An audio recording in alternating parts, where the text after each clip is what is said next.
আয়ান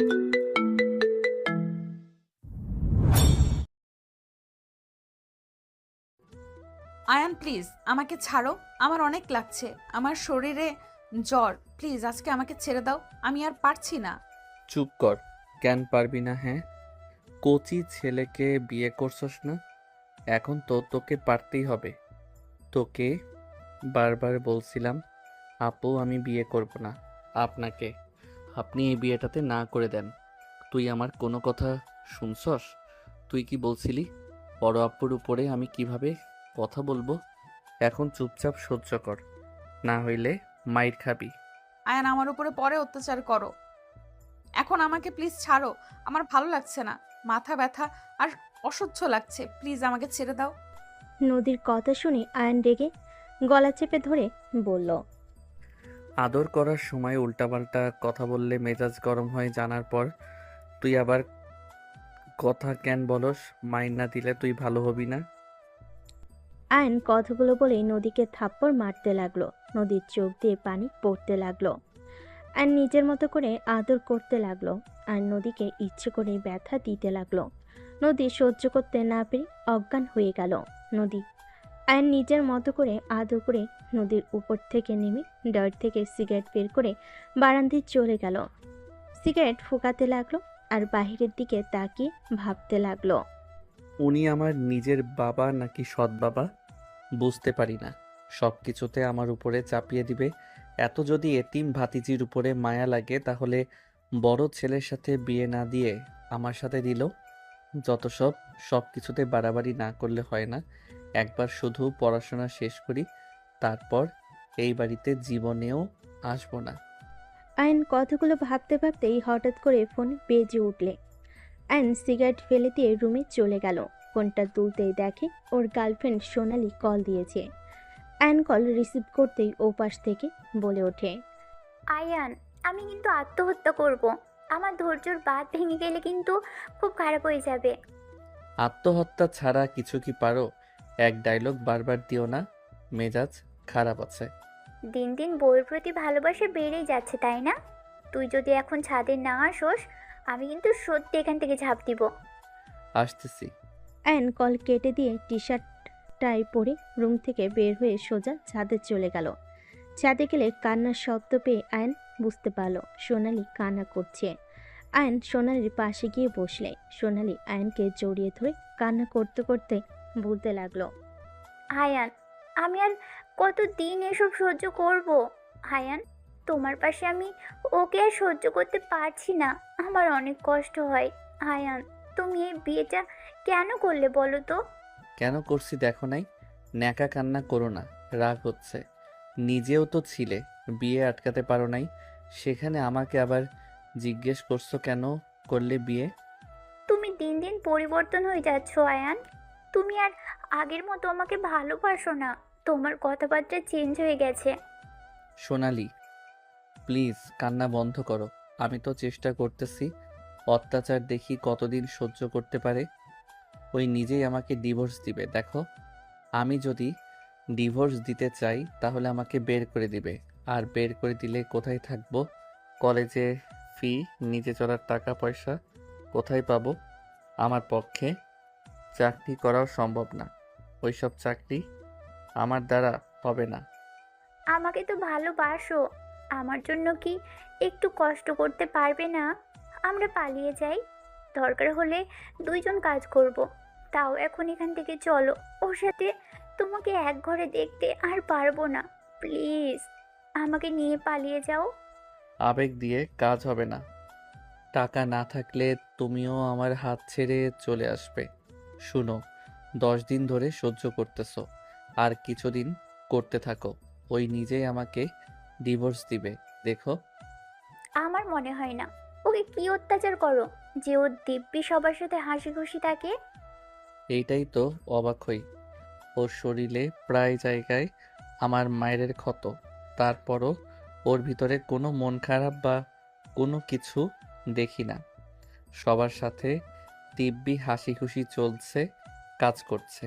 তোমার আম্মু, আমার আম্মুও মাঝে মাঝে কত বকাঝকা করে, কিছু বলে না।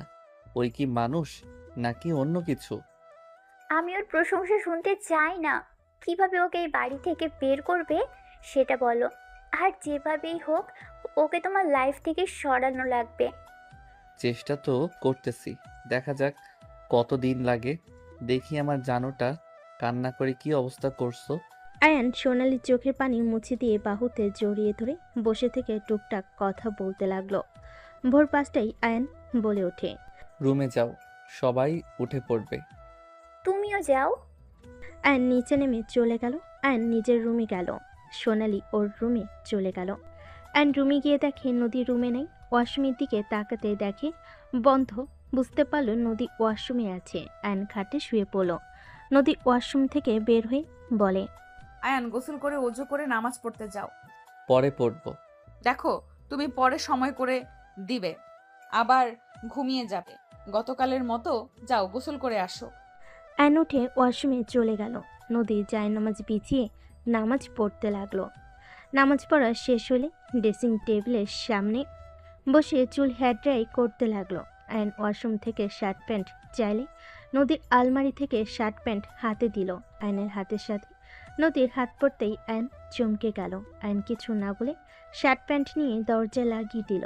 শার্ট প্যান্ট পরতে পরতে ভাবতে লাগলো, ওর শরীর তো জ্বরে পুড়ে যাচ্ছে। রাতে রাগের বশে বেশি করে ফেলছি। দিন দিন কি পশু হয়ে যাচ্ছি নাকি? মনের ভিতরে মায়া দয়া কিছু আসছে না। এমন হওয়া ভালো, তাও তো সরে না। এমন ছ্যাঁচড়া মাইয়া জীবনেও দেখি নাই। অ্যান কথাগুলো ভেবে পোশাক পরিবর্তন করে অজু করে নিল। অজু করে বের হয়ে মাথায় টুপি দিয়ে বের হয়ে গেল। মসজিদে গিয়ে নামাজ পড়া শেষ করে মসজিদে কোরআন বের করে আয়ান পড়তে লাগলো। 8টা পর্যন্ত ওইখান থেকে বের হয়ে গেল। অ্যান সোজা সামনের দোকানে বসে চিপস খেতে লাগলো। চকলেট কিনে খেতে খেতে বাসায় চলে গেল। অ্যান বাসে গেলে সোনালীকে বলল, খাবি নাকি? কিপটামি করে নিজের খাওয়াটা দিচ্ছি। আমার জন্য কিনে নিয়ে আসতে পারোস নাই? তোর বাপ কি টাকা দেয় যে কিনবো? তোর বাপ যে দেয় ওইগুলো কি করিস?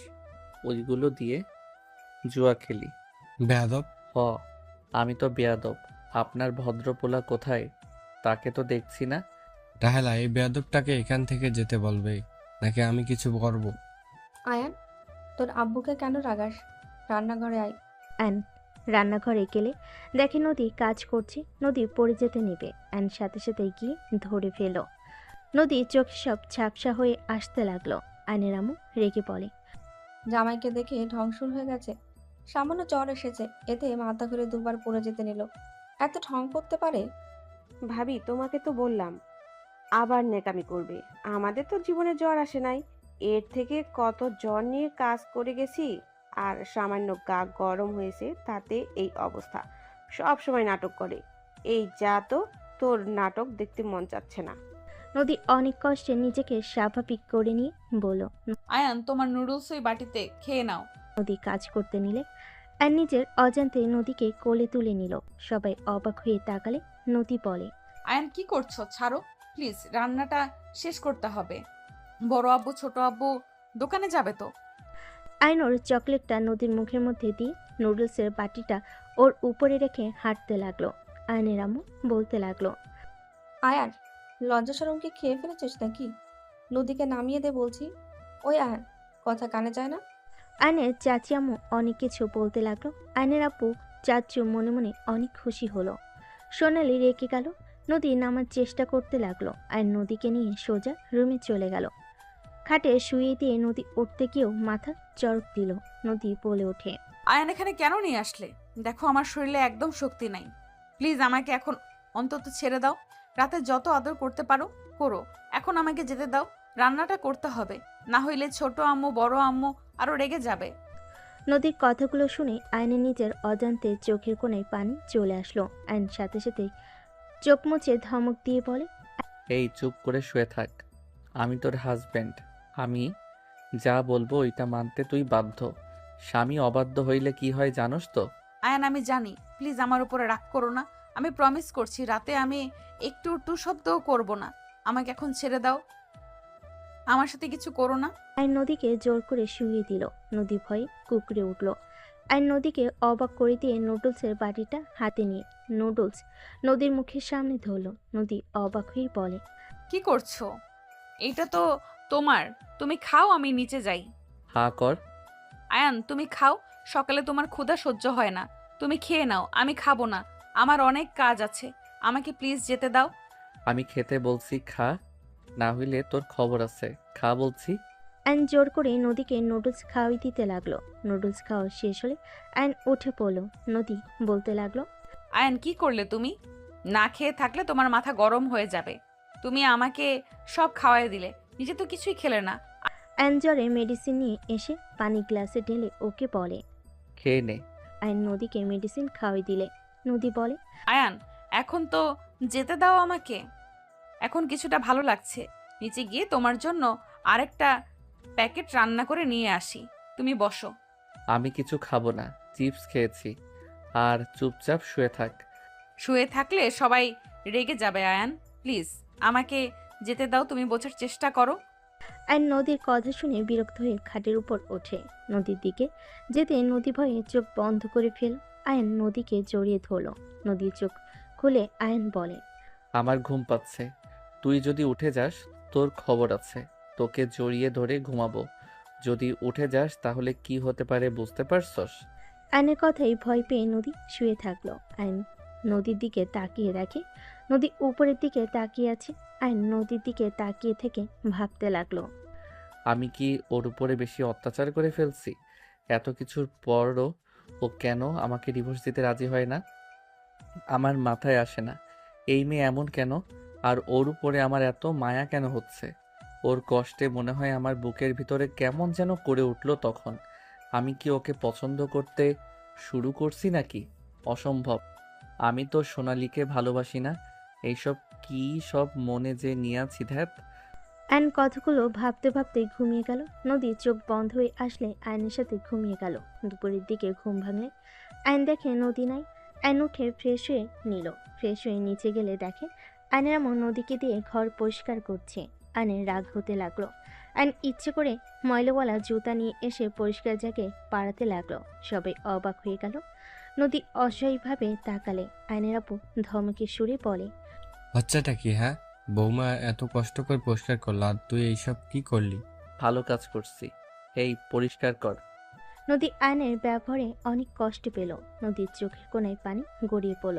আয়নের ফুপি বলে উঠল, বাহ, মেয়েটাকে ছেলের সাথে বিয়ে দিয়ে বৌমা নামে কাজের মেয়ে বানিয়ে দিলে। বাহ, তোমাদের প্ল্যানের জবাব নাই। বাহিরের মানুষ কিছু বললে এখন তো বলা যাবে ছেলের বউ ঘরের কাজ করবে না তো কি করবে? ওদের তো সংসার। তোমাদের তো নোবেল পুরস্কার দেয়া উচিত। আফা, আপনি এখানে? আফা, আপনি ভুল বুঝছেন। আমরা কতবার বললাম, ওই শুনলো না। চুপ করো, তোমাদের এইসব নাটকের কথা আমাকে শোনাতে এসো না। আর আয়ান, তুই এত বাজে ভাবতেও পারছি না। আমি তো ভেবেছিলাম এই ফ্যামিলিতে তুই একমাত্র ছেলে যে সবার থেকে আলাদা। এখন তো দেখতে পারছি ওদের থেকেও জঘন্য আচরণ তোর বেশি। আয়ান, একটা কথা মাথায় রাখিস, স্ত্রী মৃত্যুর আগ পর্যন্ত তোর পাশে থাকবে। কেউ না থাকলেও স্ত্রী থাকবেই। তাকে সম্মান করতে শেখ। স্ত্রী ছাড়া কেউ সারা জীবন পাশে থাকবে না। স্বার্থপর সবাই। যত বাবা মা যাই বলিস না কেন, স্বার্থে টান লাগলে সবাই দূরে সরিয়ে দিবে। তোর ফুপার কিছু ছিল না, সবাই ওকে ঠকিয়ে পথে বসিয়ে দিয়েছিল, দেখোস নাই? আমি শুধুমাত্র ওর পাশে ছিলাম। তুই তো সব দেখছোস। তাই স্ত্রীকে ভালোবাসতে, সম্মান করতে শেখ। নদীর মতো মেয়েকে বউ হিসাবে পেয়েছিস, এটাই তোর সৌভাগ্য। ফুপির কথা শুনে আয়ন রেগে বলে, ফুপি, আমি ওকে বলেছিলাম রেস্ট নিতে, আর ওই কিনা এখানে এসে এইসব ভারী কাজ করছে। এমনিতে জ্বর, তার উপরে কি করে পানির বালতি এখানে নিয়ে এসে মেজে পরিষ্কার করছে। তো ওকে জন্মের পরিষ্কার করাবো তো। ওই পরিষ্কার কর এখানে। আয়নের ধমক শুনে নদী চমকে উঠল। আয়ান বলে উঠল, কি হলো, কর পরিষ্কার। আয়ান তোকে রেস্ট নিতে বলেছে, তুই আবার কাজ কেন করছিস? ফুপির কথা শুনে নদী চুপচাপ থাকলে সোনালি ছোট ভাই রিফাত বলে ওঠে, ফুপি, আপুকে তো দুপুরে বড় আম্মু খেতে দেয় নাই। এই কাজগুলো করে দিলে খেতে দিবে। আপু ভাইয়ার সাথে ঘুমিয়ে গেছিল দেখে বড় আম্মু রেগে যায়, আপুকে থাপ্পড়ও মারছে। আয়নের আপু ফুপ্পি আয়ন অবাক হয়ে গেল। এই উঠে কিসের কাজ? ফুপ্পি নদীর হাত ধরে তুলে লাঠি দিয়ে বালতির পানি ফেলে দিয়ে বলে, কোনো কাজ করবি না? এই তোমরা করবে, এই বাড়ির বউ না? কাজ করো তাড়াতাড়ি, 10 মিনিটের ভেতরে কাজ শেষ যেন হয়। ফুপি তুমি এসেছো? রুমে গিয়ে রেস্ট নাও, আর একটু আছে। আম্মুদের উপরে রেগে যেও না, রিফাত ভুল বুঝছে। আবার ওদের হয়ে কথা বলস? চল বলছি। আয়নের ফুপ্পি নদীকে টেনে নিয়ে গিয়ে টেবিলের সামনে বসে খাবার বেড়ে দিল। আয়নের আম্মু চাচ্ছি রাগে গজগজ করতে করতে কাজ করতে লাগলো। আয়ন নদীর দিকে তাকিয়ে চোখ সরিয়ে নিয়ে বের হয়ে গেল। সন্ধ্যের দিকে আয়ন বাসার ভিতরে আসলে সোনালি উপর থেকে ছাদে যাওয়ার জন্য ইশারা করে চলে গেল। আয়নের আম্মু বলে ওঠে, তোর বউকে এভাবে ছেড়ে না দিয়ে হাতের মুঠোয় রাখার চেষ্টা কর। যত ছেড়ে দিবি তত মাথায় উঠে বসবে। নবাব জাতি সে যে রুমে গেছে, বের হওয়ার নাম নেই। ভালো করছে, আমার সাথে জোর করে বিয়ে দাও আরো। তোর আব্বুর জন্য তো রাজি হইতে হয়েছে, আমি কি রাজি ছিলাম নাকি? আমার কাছে বকবক করবে না তো। আয়ন কথাগুলো বলে ছাদে চলে গেল। ছাদে গেলে সোনালি আয়নের কলার চেপে ধরে দেওয়ালের সাথে চেপে ধরে বলে, তুই আমার সাথে ভালোবাসার নাটক করছোস এতদিন ধরে, আমার মন নিয়ে খেলা করছোস। তুই আমাকে ভালোবাসোস না, তুই তোর বউকে ভালোবাসোস, আমাকে বোকা বানাইছোস, তাই না? এই ছাড়ো। আয়ন ধাক্কা দিয়ে সরিয়ে দিয়ে বলল, এক কথা বলতে কেমন লাগে, আমি আমার বউকে ভালোবাসলে তোর কথায় উঠতাম বসতাম নাকি? ভালোবাসি জন্য ভালো লাগে না, তাই না? মিথ্যা কথা, তুই আমাকে ভালোবাসোস না। তুই যদি ভালোবাসতি তাহলে নদী আপুকে সকালে কোলে নিয়ে যাইতি না, ওকে জড়িয়ে ধরে ঘুমিয়ে থাকতি না। আমি কি দেখি নাই নাকি? তোর চোখে মুখে স্পষ্ট বোঝা যাচ্ছে তুই ওকে ভালোবাসোস। আয়নের রাগ হতে লাগলো। আয়ন নিজের রাগ কন্ট্রোল করে সোনালীকে জড়িয়ে ধরে বলতে লাগলো, জান শান্ত হও, দেখো আমি তোমাকে ভালোবাসি। ওর অনেক জ্বর, মানুষ হয়ে মানুষের উপকার যদি একটু না করি তাহলে কেমন মানুষ হইলাম? আর ধরতে গেলে ওই আমাকে ছোট থেকে বড় করছে, আমার দেখাশোনা সব ওই করছে, তোমাকেও তো ওই বড় করছে। এই হিসাবে একটু সাহায্য করলে কি সমস্যা বলো? আমার ভালো লাগে না যখন তোমাকে আমি ওকে জড়িয়ে ধরে ঘুমোতে দেখে আমার মাথা খারাপ হয়ে যায়। আমার ইচ্ছে করছিল তোমাকে আমি খুন করে ফেলি। হায়ান, কেন বোঝো না? আমি তোমাকে ভালোবাসি, কেন বোঝো না? আমি তোমাকে অন্য কারোর সাথে সহ্য করতে পারছি না। আমাকে বলবে আমি কি করতে পারি? আমি কিচ্ছু জানি না, তো ওকে যত তাড়াতাড়ি পারো ছেড়ে দাও। আমি ওকে দেখতে চাই না তোমার পাশে। ঠিক আছে। আয়ন সোনালি কপালে চুমু দিয়ে বলে, জান থাকো, ফ্রেশ হয়ে পড়তে বসিগা, আগামীকাল থেকে কলেজে যেতে হবে। আমাকে নিয়ে যাও। ঠিক আছে। আয়ন সোনালীকে ছেড়ে দিয়ে নিচে চলে গেল। আয়ন রুমের দিকে যেতে যেতে ভাবতে লাগলো, উফ, কি যে ঝামেলা না। নদীর বাচ্চা, তোকে আমি রুম থেকে বের করব, অনেক সহ্য করছি। আয়ন রেগে রুমে গিয়ে দেখে নদী শুয়ে আছে। আয়ন রেগে নদীর হাত ধরে টেনে সোজা দরজা দিয়ে সোজা ধাক্কা মেরে রুম থেকে বের করে দিয়ে বলল, আর না, বাইরে থাক, আমার রুমে আসবি না। তুই একটা ছ্যাঁচড়া মহিলা, লজ্জা লাগে না তোর? এত অত্যাচার করি, সবাই মিলে এত অপমান করে, তারপরও তোর লজ্জা হয় না? আয়ন এমন কেন করছো? আমার উপরে এত রেগে কেন আছো? আমি কি করেছি আমাকে বলো। এই চুপ কর তো, তোকে আমার সহ্য হয় না। তুই প্লিজ আমার লাইফ থেকে দূর হ, তুই দয়া করে আমার চোখের সামনে থেকে যা। আয়ন নদীর চিল্লাপাল্লার শব্দ শুনে সবাই উঠে এসে দেখে নদীর কপাল দিয়ে রক্ত পড়ছে। ফুপি দৌড়ে সে নদীকে তুলে আয়নের সামনে গিয়ে সজোরে থাপ্পড় মেরে বলে, তোদের কাউকে আর নদীকে দেখতে হবে না, আমি ওকে নিয়ে চলে যাব। তোরা থাক সবাই মিলে ভালো। আয়ান, তুই আজ যা করলি, তোর কপালে দুঃখ আছে, তোকে পস্তাতে হবে দেখে নিস। নদীর জন্য তোকে কাঁদতে হবে। ফুপি, বাজে কথা বলো না, ওর জন্য আমাকে পস্তাতে হবে না। ওই আমার লাইফে আসার পর থেকে আমি পস্তাচ্ছি, আমার ওকে দেখলে শরীর চলে। প্লিজ আমার লাইফ থেকে এই আপদটা নিয়ে গিয়ে উদ্ধার করো আমাকে, আমি আর ওকে নিতে পারছি না। আয়ান আমি তো সব সময় তোমার মনের মতো হয়ে থাকার চেষ্টা করলাম। আয়ান তারপরও তুমি কেন এমন করছো? তুমি কি জন্য এত রেগে গেছো আমাকে বলো। আমার ভুল, আমাকে শোধরানোর সুযোগ অন্তত দাও। আয়ান তোমার পায়ে পড়ি, প্লিজ তুমি আমাকে তোমার থেকে দূরে সরিয়ে দিও না। তুমি ছাড়া আর ফুপি ছাড়া আমার আপন বলতে কেউ নেই। আয়ান প্লিজ তুমি এমন করো না। নদী কান্না করতে করতে আয়নের পা জড়িয়ে ধরে কথাগুলো বলতে লাগলো। আয়ন রেগে ধাক্কা মেরে দিয়ে বলে, সরো তো। আয়ান, নদী যদি এই বাসা থেকে বের হয়, তুই নিজেও এই বাসা থেকে বের হয়ে যাবি। নদী না থাকলে আমি তোকে এই বাসায় রাখবো। এইটা যদি ভাবস তাহলে জীবনে বড় ভুল করবি। তোমার সমস্যা কি আব্বু? তুমি আমার সাথে এমন অবিচার কেন করো? তোমার কোনো বিবেক আছে? তুমি কোন হিসাবে আমার 5 বছরের বড় মেয়ের সাথে বিয়ে দিলে? ওই আমাকে কোলে করে রাখতো সেই মানুষের সাথে আমার বিয়ে কি করে দিলে? তোমার তো বড় ছেলেও ছিল, তাকে বাদ দিয়ে আমার গলায় কেন দিলে? আমি কি তোমার সৎ ছেলে নাকি? আয়নের কথা শুনে আয়নের আব্বু সজোরে থাপ্পড় মারল। আবারও মারতে যাবে নদীকে সামনে দাঁড়ালে নদীর গালে থাপ্পড়টা পড়ল। নদী থাপ্পড় খেয়ে অজ্ঞান হয়ে গেল।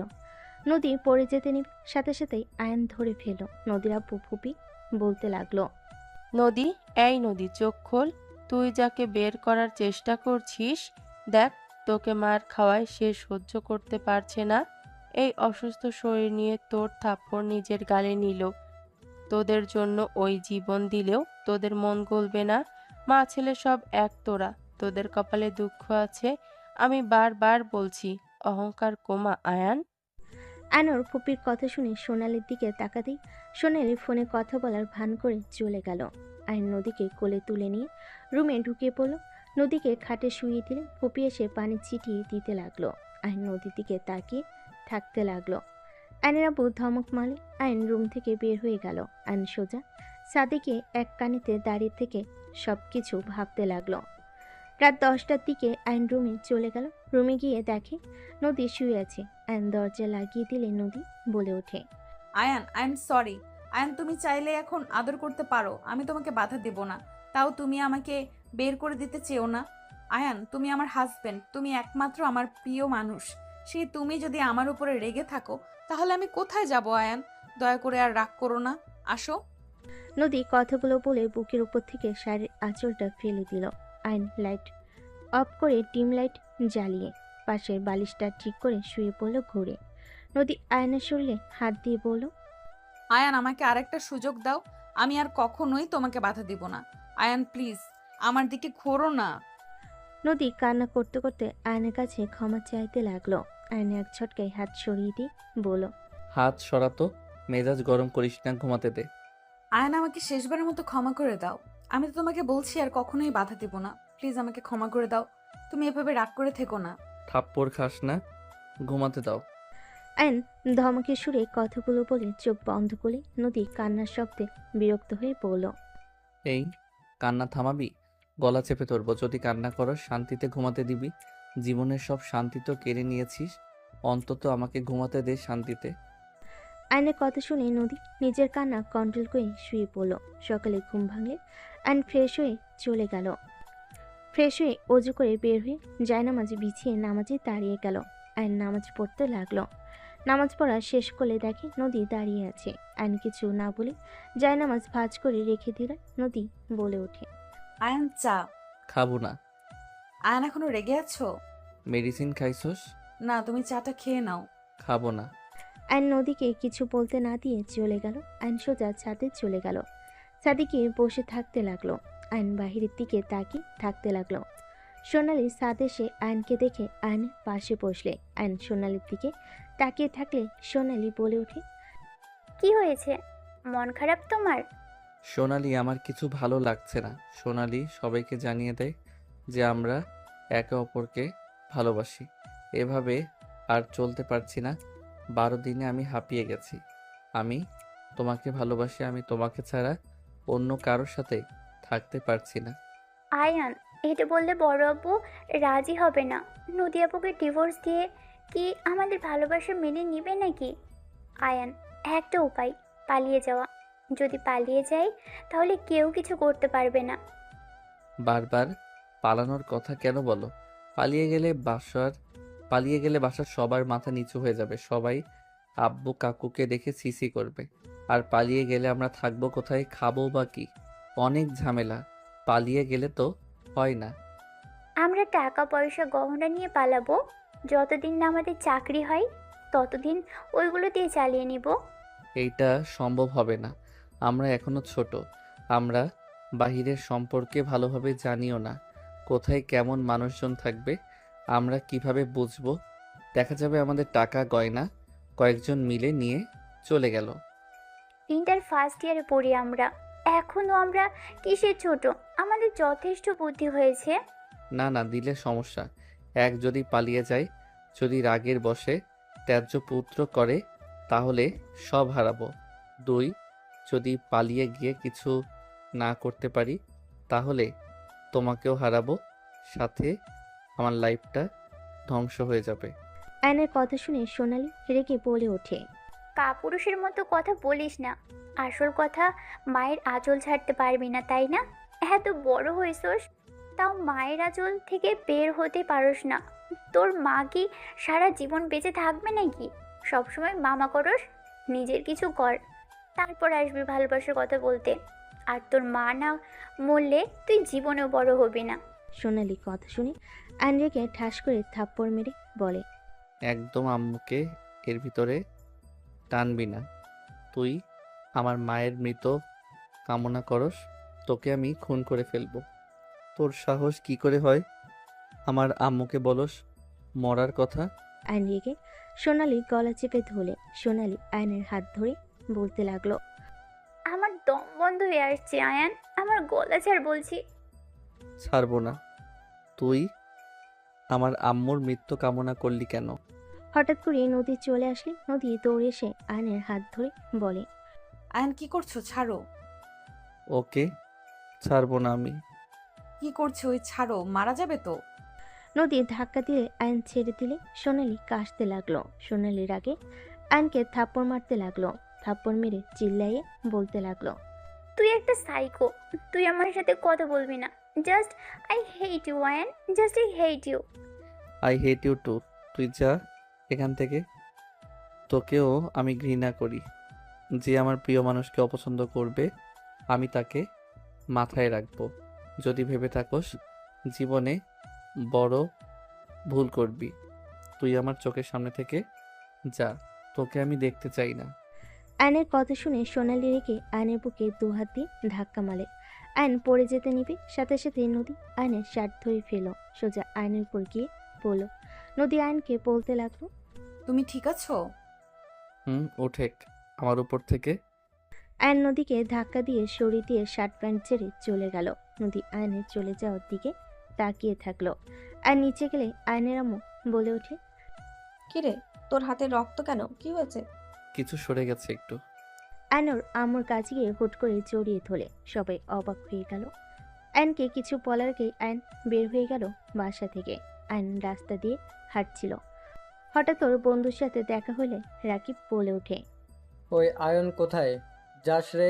হাতে কি হয়েছে রে? কিছু না। তুই কোথাও যাচ্ছিস নাকি? চল দাওয়াত খেয়ে আসি। কোথায়? ফুপির বাসায় যাব। চল যাই, ফুপি খুশি হবে তোকে দেখলে। ওকে চল। আয়ন রাকিব একসাথে গাড়িতে উঠে যেতে লাগলো। সামনে ফার্মেসিতে গিয়ে হাত পরিষ্কার করে স্টিকার ব্যান্ডেজ লাগিয়ে চলে গেল। আয়ন রাকিবের সাথে ওর ফুপির বাসে গিয়ে সবার সাথে আড্ডা দিতে লাগলো। রাতে খাবার খেয়ে সবার সাথে আড্ডা দিয়ে দুজন সবার থেকে বিদায় নিয়ে বের হয়ে আসলো। রাকিব বলে ওঠে। কি ব্যাপার সোনালি, তো একবারও কল দিল না? কাহিনী কি? ওর সাথে কিছু হয়েছে নাকি? ওই আজকে আম্মুকে নিয়ে বাজে কথা বলছে, আম্মুর মৃত্যু কামনা করছে সেটা নিয়ে। আয়ন সবকিছু খুলে বলে রাকিব বলে ওঠে। দেখ, রাগ করা স্বাভাবিক। আবার আমি বলছি না সোনালি যা বলেছে তা বলে ঠিক করেছে, কিন্তু আয়ন তুই একটু বেশি আন্টির ভক্ত। শুন মা, ভক্ত হওয়া ভালো, বাট বেশি না। তুই আসলে আমাদের মতো না, এখনো বাচ্চাদের মতো। তোর ব্যবহার, ম্যাচুরিটি তোর ভিতরে তেমন একটা দেখতে পাই না। শোন, রাগারাগি না করে সোনালীকে বুঝিয়ে সময়ের অপেক্ষা কর। আর আরেকটা কাজ করা যায়, নদী আপুর সাথে অন্য একটা ছেলেকে লাগিয়ে দে, বদনাম দিয়ে বের করে দে, তাহলে তো হয়ে যায়। কথাটা মন্দ বলিস নাই। কিন্তু ওর তো ছেলে কোনো ফ্রেন্ড নাই যে তার সাথে মিলিয়ে কথাগুলো বলে বের করব। আরে ফ্রেন্ড, নাই তো কি হয়েছে? আমি তোকে কিছু প্ল্যান বলি, সেই অনুযায়ী করলে 100% কাজ দিবে। কি প্ল্যান? আয়নের কথা শুনে রাকিব ওকে প্ল্যান বলতে লাগলো। আয়ন মনোযোগ দিয়ে শুনতে লাগলো। আয়নকে সব বুঝিয়ে রাকিব বলে ওঠে। ওকে, এখন সোনালির রাগ ভাঙিয়ে দুইজনে মিলে কাজে লেগে যা। আমি আসছি, ভাড়া দিয়ে দিস। বাই। রাকিব রিক্সা থেকে নেমে চলে গেল। রিক্সাওয়ালা আয়নকে নিয়ে যেতে লাগলো। রিক্সাওয়ালা মামা হঠাৎ করে বলে ওঠে। মামা, আমার কথাগুলো ঠিক হবে না, কিন্তু আপনি যা করতে চাচ্ছেন মোটেও ঠিক হবে না। আমি নদী মামনিকে চিনি, উনি অনেক ভালো মেয়ে। তার সাথে এমন করলে আল্লাহ আপনাকে ছাড়বে না। ভালো মানুষের ক্ষতি করলে নিজেও ক্ষতিগ্রস্ত হবেন। আপনি তাকে পছন্দ করেন না, তাকে বুঝিয়ে ছেড়ে দেন, বাট এমন নোংরা অপবাদ দিলে আপনার নিজেদের মান সম্মান থাকবে না। সবাই আপনাদের নিয়ে ছি ছি করবে। বলতে আপনারা এমন মানুষ করলেন যে লাস্টে এই কাজ করলো। আপনার সাথে জোর করে বিয়ে করিয়ে দিয়েছে। মেয়েটাও ভালো করেছে না, ধরেন কথার সম্মুখে পড়তে হবে। এখন ভেবে দেখেন কি করবেন। আয়ন রিক্সাওয়ালার কথা শুনে বলে। আমাকে জ্ঞান দিবেন না তো। রিক্সাওয়ালা রিক্সা চালান, প্যাসেঞ্জার কি করলো না করলো সেদিকে কেন কান দিচ্ছেন? আয়নের কথা শুনে রিক্সাওয়ালা মামা বলে। আমি জানি আমার কথাগুলো বলা ঠিক হয় নাই, কিন্তু এই ভালো মায়াডার ক্ষতি কইরেন না। মায়াডা অনেক ভালো, তাই আমি চুপ থাকতে পারলাম না। যাদের জন্য ওই মায়ার ক্ষতি করতে চাচ্ছেন, ওই মায়া দেখেন আপনাকে সুখে থাকতে দিবে না, আপনাকে অশান্তিতে রাখবে দিনরাত। একজন ভালো বউ পাওয়া ভাগ্য ব্যাপার। একবার যদি বউ খারাপ হয় সারা জীবনে পস্তাতে হবে। এত জ্ঞান দিয়েন না, আমার ব্যাপার আমি বুঝে নিব। আপনি দয়া করে চুপ থাকেন, আমার মেজাজ খারাপ করেন না। আয়নের কথা শুনে রিক্সাওয়ালা চুপ করে রিক্সা চালাতে লাগলো। আয়ন রাকিবের কথা একবার রিক্সাওয়ালার কথাগুলো ভাবতে লাগলো। আমাকে কাজটা করতে হবে, না হইলে আমি সোনালীকে কোনোদিনও পাবো না। ওর মান সম্মান গেলে যাবে, তাতে আমার কি? আমি তো সোনালীকে নিয়ে ভালো থাকতে পারবো। সোনালীকে আমি সারা জীবনের মতো পাবো। অন্য কথা ভেবে লাভ নাই। আমাকে এই কাজ করা লাগবে, কিন্তু ওর ঘরে কাকে পাঠাবো আর ওর কিছু ছবি তোলা লাগবে। বন্ধুকে দিয়ে এডিট করে নিলে হয়ে যাবে। আয়ন কথাগুলো ভাবতে ভাবতে বাসার সামনে রিক্সা থামলে আয়ন রিক্সাওয়ালাকে ভাড়া দিয়ে ভিতরে চলে গেল। আবার গেট দিয়ে বাহিরে এসে দৌড়ে রিক্সাওয়ালাকে থামিয়ে বলে। মামা, কথাগুলো আমরা তিনজন জানি। যদি কারো কানে যায় তাহলে আপনার কপালে দুঃখ আছে। আপনার ঘরে তো মেয়ে বউ আছে, তাই না? বুঝতে পারছেন কি করতে পারি? আয়ন কথাগুলো বলে ভিলেন মার্কা হাসি দিলে রিক্সাওয়ালা রেগে আয়নের মুখে সজোরে খুশি মেরে বলে। আমার বউ বাচ্চার দিকে চোখ তুলে তাকালে তোর চোখ তুলে ফেলবো। গরিব হতে পারি, তোর মতো কাপুরুষ না যে অন্য কারোর কথায় নিজের স্ত্রীর কাছে অন্য পুরুষ পাঠাবো। আমার বউ বাচ্চা আমার কাছে জীবন, আরেকটা অংশ যাদের ছাড়া আমি অসম্পূর্ণ, তাদের দিকে চোখ তুলে তাকালে চোখ তুলে ফেলবো আমি। রিক্সাওয়ালাকে মারতে গিয়েও আয়ন মারল না। রিক্সাওয়ালা রিক্সা নিয়ে চলে গেল। আয়ন রিক্সাওয়ালার চলে যাওয়ার দিকে তাকিয়ে থাকলো। রিক্সাওয়ালা চলে গেলে আয়ন গেটের কাছে এসে ভিতরে ঢুকে পড়ল। আয়ন বাসার ভিতরে ঢুকলে চাচি বলে ওঠে। আয়ান, সোনালির সাথে তোর কি হয়েছে? সোনালি সেই যে কান্না করছে সকাল থেকে, কারো কথা শুনছে না, না খেয়ে আছে সারাদিন, কিছু খায়নি। কি হয়েছে তোদের মাঝে? আয়ান, তুই ওর গলা চেপে কেন ধরেছিলি? আমাকেও মেরেছে, আমিও মারছি। তোর কি কোনো কাণ্ডজ্ঞান হবে না? ওই বড় হয়েছে, তুইও বড় হয়েছিস, এখনো আগের মতো মারামারি কেন করিস? তুই কি ভালো হবি না কোনোদিন? যা, সোনালীকে শান্ত করে খাবার না খাওয়াতে পারলে তোর খবর আছে। যাচ্ছি, আমার কাছে খাবার দাও, আমি যাচ্ছি। চাচি খাবারের প্লেটে খাবার দিয়ে আয়নের হাতে দিল। নদী আয়নের দিকে তাকিয়ে থেকে বলে। আয়ান, একটু মাথা ঠান্ডা রাখো। সোনালি একটু রাগী, জানো তো। তুই চুপ কর, সব নষ্টের মূল হইলি তুই। তুই আমার সামনে কথা বলিস না, মুখে মেরে মুখ ভেঙে ফেলবো। তোদের মাঝে নদী কি করেছে? তোরা তো প্রায় ঝগড়া মারামারি করস, সেখানে ওই কিভাবে নষ্টের মূল হয়? নিজেরা ঝামেলা করবি আর আরেকজনের নাম দিবি, তাই না? থাপ্পড় মেরে গাল ফাটিয়ে দেবো। আব্বু সবসময় তুমি ওর দিকে টানো কেন? আমি কি তোমার ছেলে না নাকি? তুই তার ছেলে, কিন্তু ব্যবহার ঠিক কর। নিজের দোষ অন্যজনের ঘাড়ে দোষ চাপাবি না। নিজের দোষ নিজে নিতে শেখ। ফুপি, তোমার ওর প্রতি এত মায়া, তুমি ওকে নিয়ে এখান থেকে যেতে পারো না? আয়নের কথা শুনে আয়নের ফুপ্পি থাপ্পড় মেরে বলে, তোর এত বড় সাহস আমাকে বের হয়ে যেতে বলস? আমি চাইলে তোদের ঘাড় ধাক্কা দিয়ে বের করে দিতে পারবো। তাই নিজেকে বেশি কিছু ভাবিস না, নিজের অকাতের ভেতরে থাক। আয়নের কথাই আয়নের আব্বু রেগে দুই গালে থাপড়াতে লাগলো। আয়ন হাত দিয়ে থামানোর চেষ্টা করতে লাগলো। হঠাৎ করে রাফি তার স্ত্রী ভিতরে আসলে রাফি বলে ওঠে, আব্বু কি হয়েছে, ওকে কেন মারছো? রাফি দৌড়ে গিয়ে থামিয়ে দিল। আয়নের আব্বু বলে ওঠে, আমার বোনকে বের হয়ে যাওয়ার কথা ভাবলি কিভাবে মেরে হাড্ডি ভেঙে ফেলবো। আমার বোনরা আমাদের কলিজা, তোদের কোনো অধিকার নাই আমার বোনদের নিয়ে কিছু বলার। তোদের ভাইদের মতো নাকি যে নিজের ভাই বোনের সাথে কোনো সম্পর্ক নেই? তোদের লজ্জা পাওয়া উচিত। আমরা এই বয়সেও আমাদের ভাই বোনের ভিতরে কত মিল। বৌমা, তুমি রুমে যাও, আমাকে তোমরা দুইজন ক্ষমা করে দিও। এই কুলাঙ্গার দুইটার সাথে আমি তোমাদের বিয়ে করিয়ে দিয়েছি। আমার ঘৃণা হয় ওদের ছেলে হিসাবে পরিচয় দিতে। এইসব কি বলছেন আব্বা? আমি তো নিজের ইচ্ছেই ওকে বিয়ে করেছি। আপনি তো শুধু অনুমতি দিয়েছেন। এইখানে আপনার তো কোনো দোষ নাই। আব্বু শান্ত হন। নদী রূপা আয়নের আব্বুকে শান্ত করতে লাগলো। সোনালি সবার চিল্লাপালার শব্দে রুম থেকে বের হয়ে সিঁড়ির কাছে দাঁড়ালে এসব কাহিনী দেখে বিরক্ত হয়ে চলে গেল। রাফি আয়নকে বলল, এখান থেকে যা।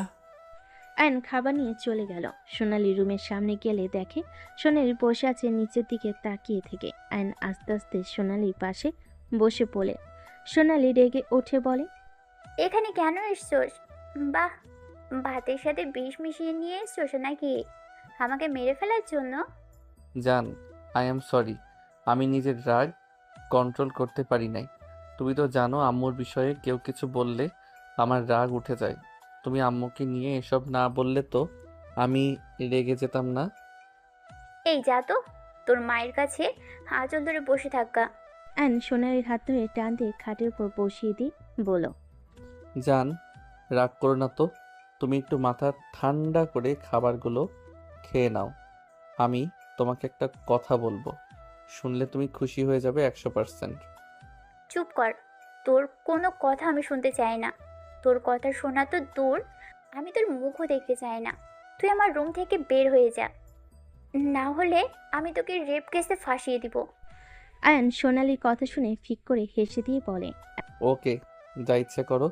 তুমি হাঁ করো আর কান টান খোলা রাখো। আমি তোমাকে যা বলবো তুমি খুশি যদি না হও তারপর বলো। আমি তোমার সামনে আসবো না। কি এমন কথা যে খুশি হয়ে যাব? আগে আমার হাত থেকে খাবারগুলো খাও, তাহলে বলবো। কথাটা বল, ঢং করিস না, রাগ হচ্ছে। আচ্ছা, আগে খাও তারপর বলবো। ওকে, দে। আয়ন সোনালিকে খাওয়াই দিতে লাগলো। সোনালি খাবার মুখে নিয়ে বলল, কি রে, কি করতে চাইলি বল তো? রাকিব আমাকে বুদ্ধি দিয়েছে।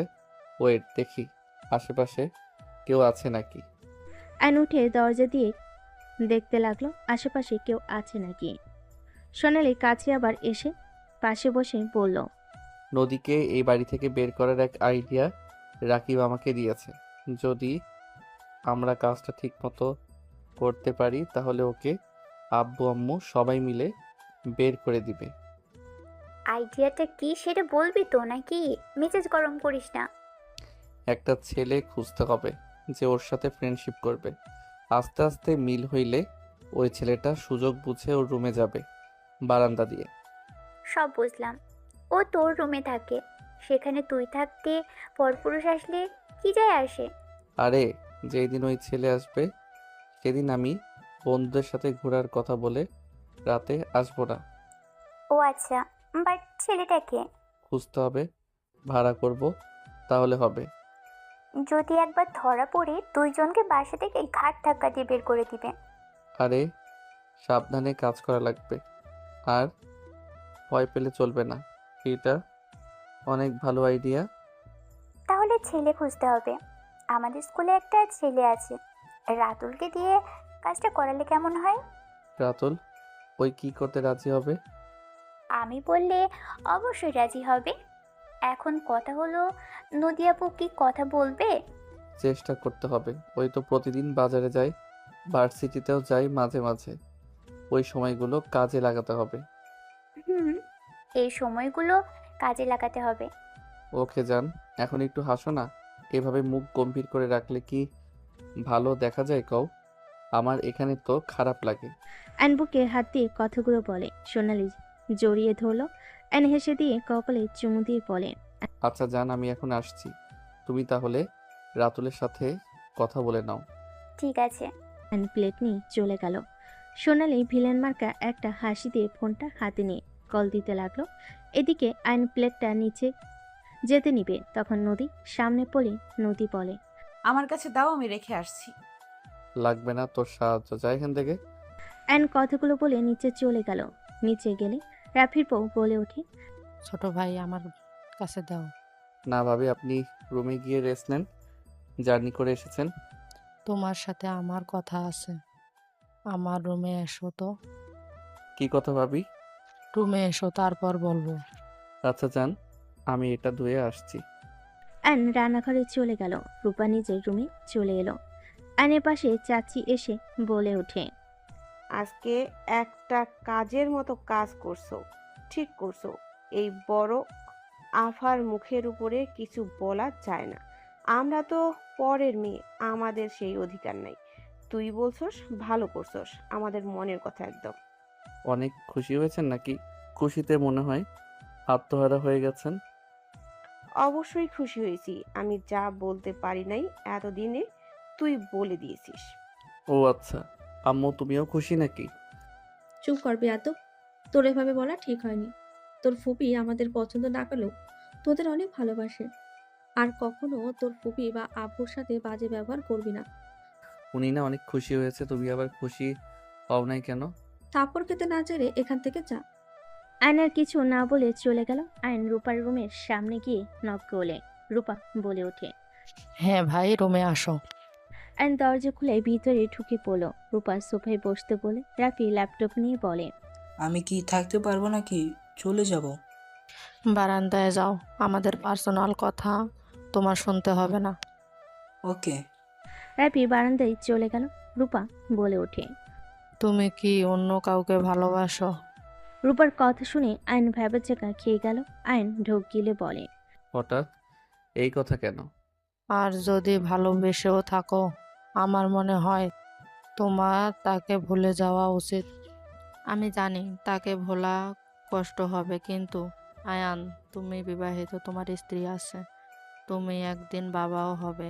তুমি যদি তোমার স্ত্রী সন্তান বাদ দিয়ে গার্লফ্রেন্ডের জন্য ওদের অবহেলা করো, তাহলে আমি বলবো তুমি সব থেকে বোকা। প্রিয় মানুষকে ভোলা কি এত সহজ নাকি? বললেই হয়ে গেল?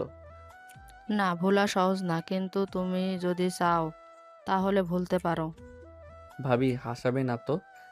তুমি তোমার গার্লফ্রেন্ডের ভুলগুলো মনে করে বেশি বেশি করে তার খারাপ ব্যবহারগুলো মনে রাখলে ওর প্রতি ঘৃণা চলে আসবে। আমি ওকে ভুলতে চাই না। আয়ান, তোমার ভাগ্যে ওই মেয়েটা ছিল না, নদী তোমার ভাগ্যে ছিল বলে তোমাদের যেভাবে হোক বিয়েটা হয়েছে। তার আর আমার কথা হইল, নদী কি খারাপ? নদীর সব দিক পারফেক্ট। শান্ত, শান্তশিষ্ট, ভদ্র একটা মেয়ে। ওর মতো বউ পাওয়া ভাগ্যের ব্যাপার। আর সব থেকে বড় কথা, তোমার ভাইয়ের চরিত্র কেমন, সেই কেমন মানুষ সবাই কিন্তু জানে। ওর গার্লফ্রেন্ড ওকে ছেড়ে চলে গেছে। ও ওই ওই কি আমার সাথে সংসার করছে না? আর আমি এত কিছু জেনেও ওর সাথে আছি কেন বলো তো? কারণ আমাদের মাঝে ভালোবাসার সম্পর্কটা হয়ে গেছে। আপনি ভালো তাই ভাইয়ার সাথে থাকেন। আমিও ভালো না। আমি তোমার ভাইয়ার উপর প্রতিশোধ নেওয়ার জন্য বিয়ের বিয়ে করেছিলাম প্রথম প্রথম তোমার ভাইয়ার সব কিছু আমার রাগ হতো, বিরক্ত লাগতো। একটা জিনিস জানলে অবাক হতে পারো, তোমার ভাইয়ার খারাপ হলেও স্বামী হিসেবে কিন্তু অনেক ভালো। আমি শুধু ওকে প্রথম অপমান করতাম। ও আমাকে সব সময় বোঝার চেষ্টা করতো। ও ভালো হয়ে যাবে, আগের মতো আর করবে না। ও আমার কথা মতো চলবে। আমি ওকে বিশ্বাস করতাম না।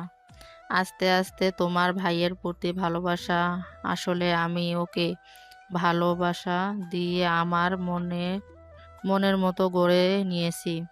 এখন তো দেখো আমার প্রতি তোমার ভাইয়ার কত কেয়ারিং। ভাইয়ার মতো আমি অত পাল্টি খাইতে পারি না। আমি যাকে ভালোবাসি তাকে ভালোবাসবো, অন্য কাউকে না। যে তোমার কপালে নেই তাকে নিয়ে ভেবে কোনো লাভ আছে? তুমি তো নদীকে ঠকাচ্ছ। তোমার কোনো অধিকার নেই নদীর হক নষ্ট করবার। তোমার কোনো অধিকার নেই। তুমি ওর হাজবেন্ড। নদীর সম্পূর্ণ অধিকার আছে তোমার উপরে, অধিকার খাটানোর, তোমার ভালোবাসা পাওয়ার। তুমি ওকে জায়গা না দিয়ে অন্য কাউকে জায়গা দিয়ে বসে থাকবে, এটা হয় না। তো কি করব? আমার ভালোবাসা মানুষকে ছাড়া আমি বাঁচতে পারবো না। এটা একটা ভুল কথা আয়ান। কারো জন্য কারো জীবন থেমে থাকে না, আর তুমি বাঁচবে না। আমার বয়ফ্রেন্ড আমাকে এই কথা বলেছিল। সে কিন্তু মারা যায় নাই। তার একটা মেয়ে আছে, 2 বছর। তাহলে এখন নিজেই ভেবে দেখো, এসব কথার কোনো অর্থ আছে? সব ভিত্তিহীন। এইসব মিথ্যা কথা বুঝতে পারছো? তুমি নদীকে সময় দাও, ওর সাথে ভালো সময় কাটাও। আমার বিশ্বাস তুমি ওকে ভালোবাসতে বাধ্য হবে। তোমার সাথে বিয়ে না হলে নদীকে আমার ভাইয়ের বউ বানাতাম। তোমার ভাগ্যে ছিল বলে করতে পারলাম না। এইটাই করেন, আমি ডিভোর্স দিয়ে দেই। আপনি আপনার ভাইয়ের সাথে বিয়ে দিয়ে দেন। আয়ান, কি ধরনের কথা বলছো? ডিভোর্স দিবে মানে? দেখো, বাড়াবাড়ি করা ঠিক না। তুমি ওর সাথে আরো কিছুদিন সময় কাটাও।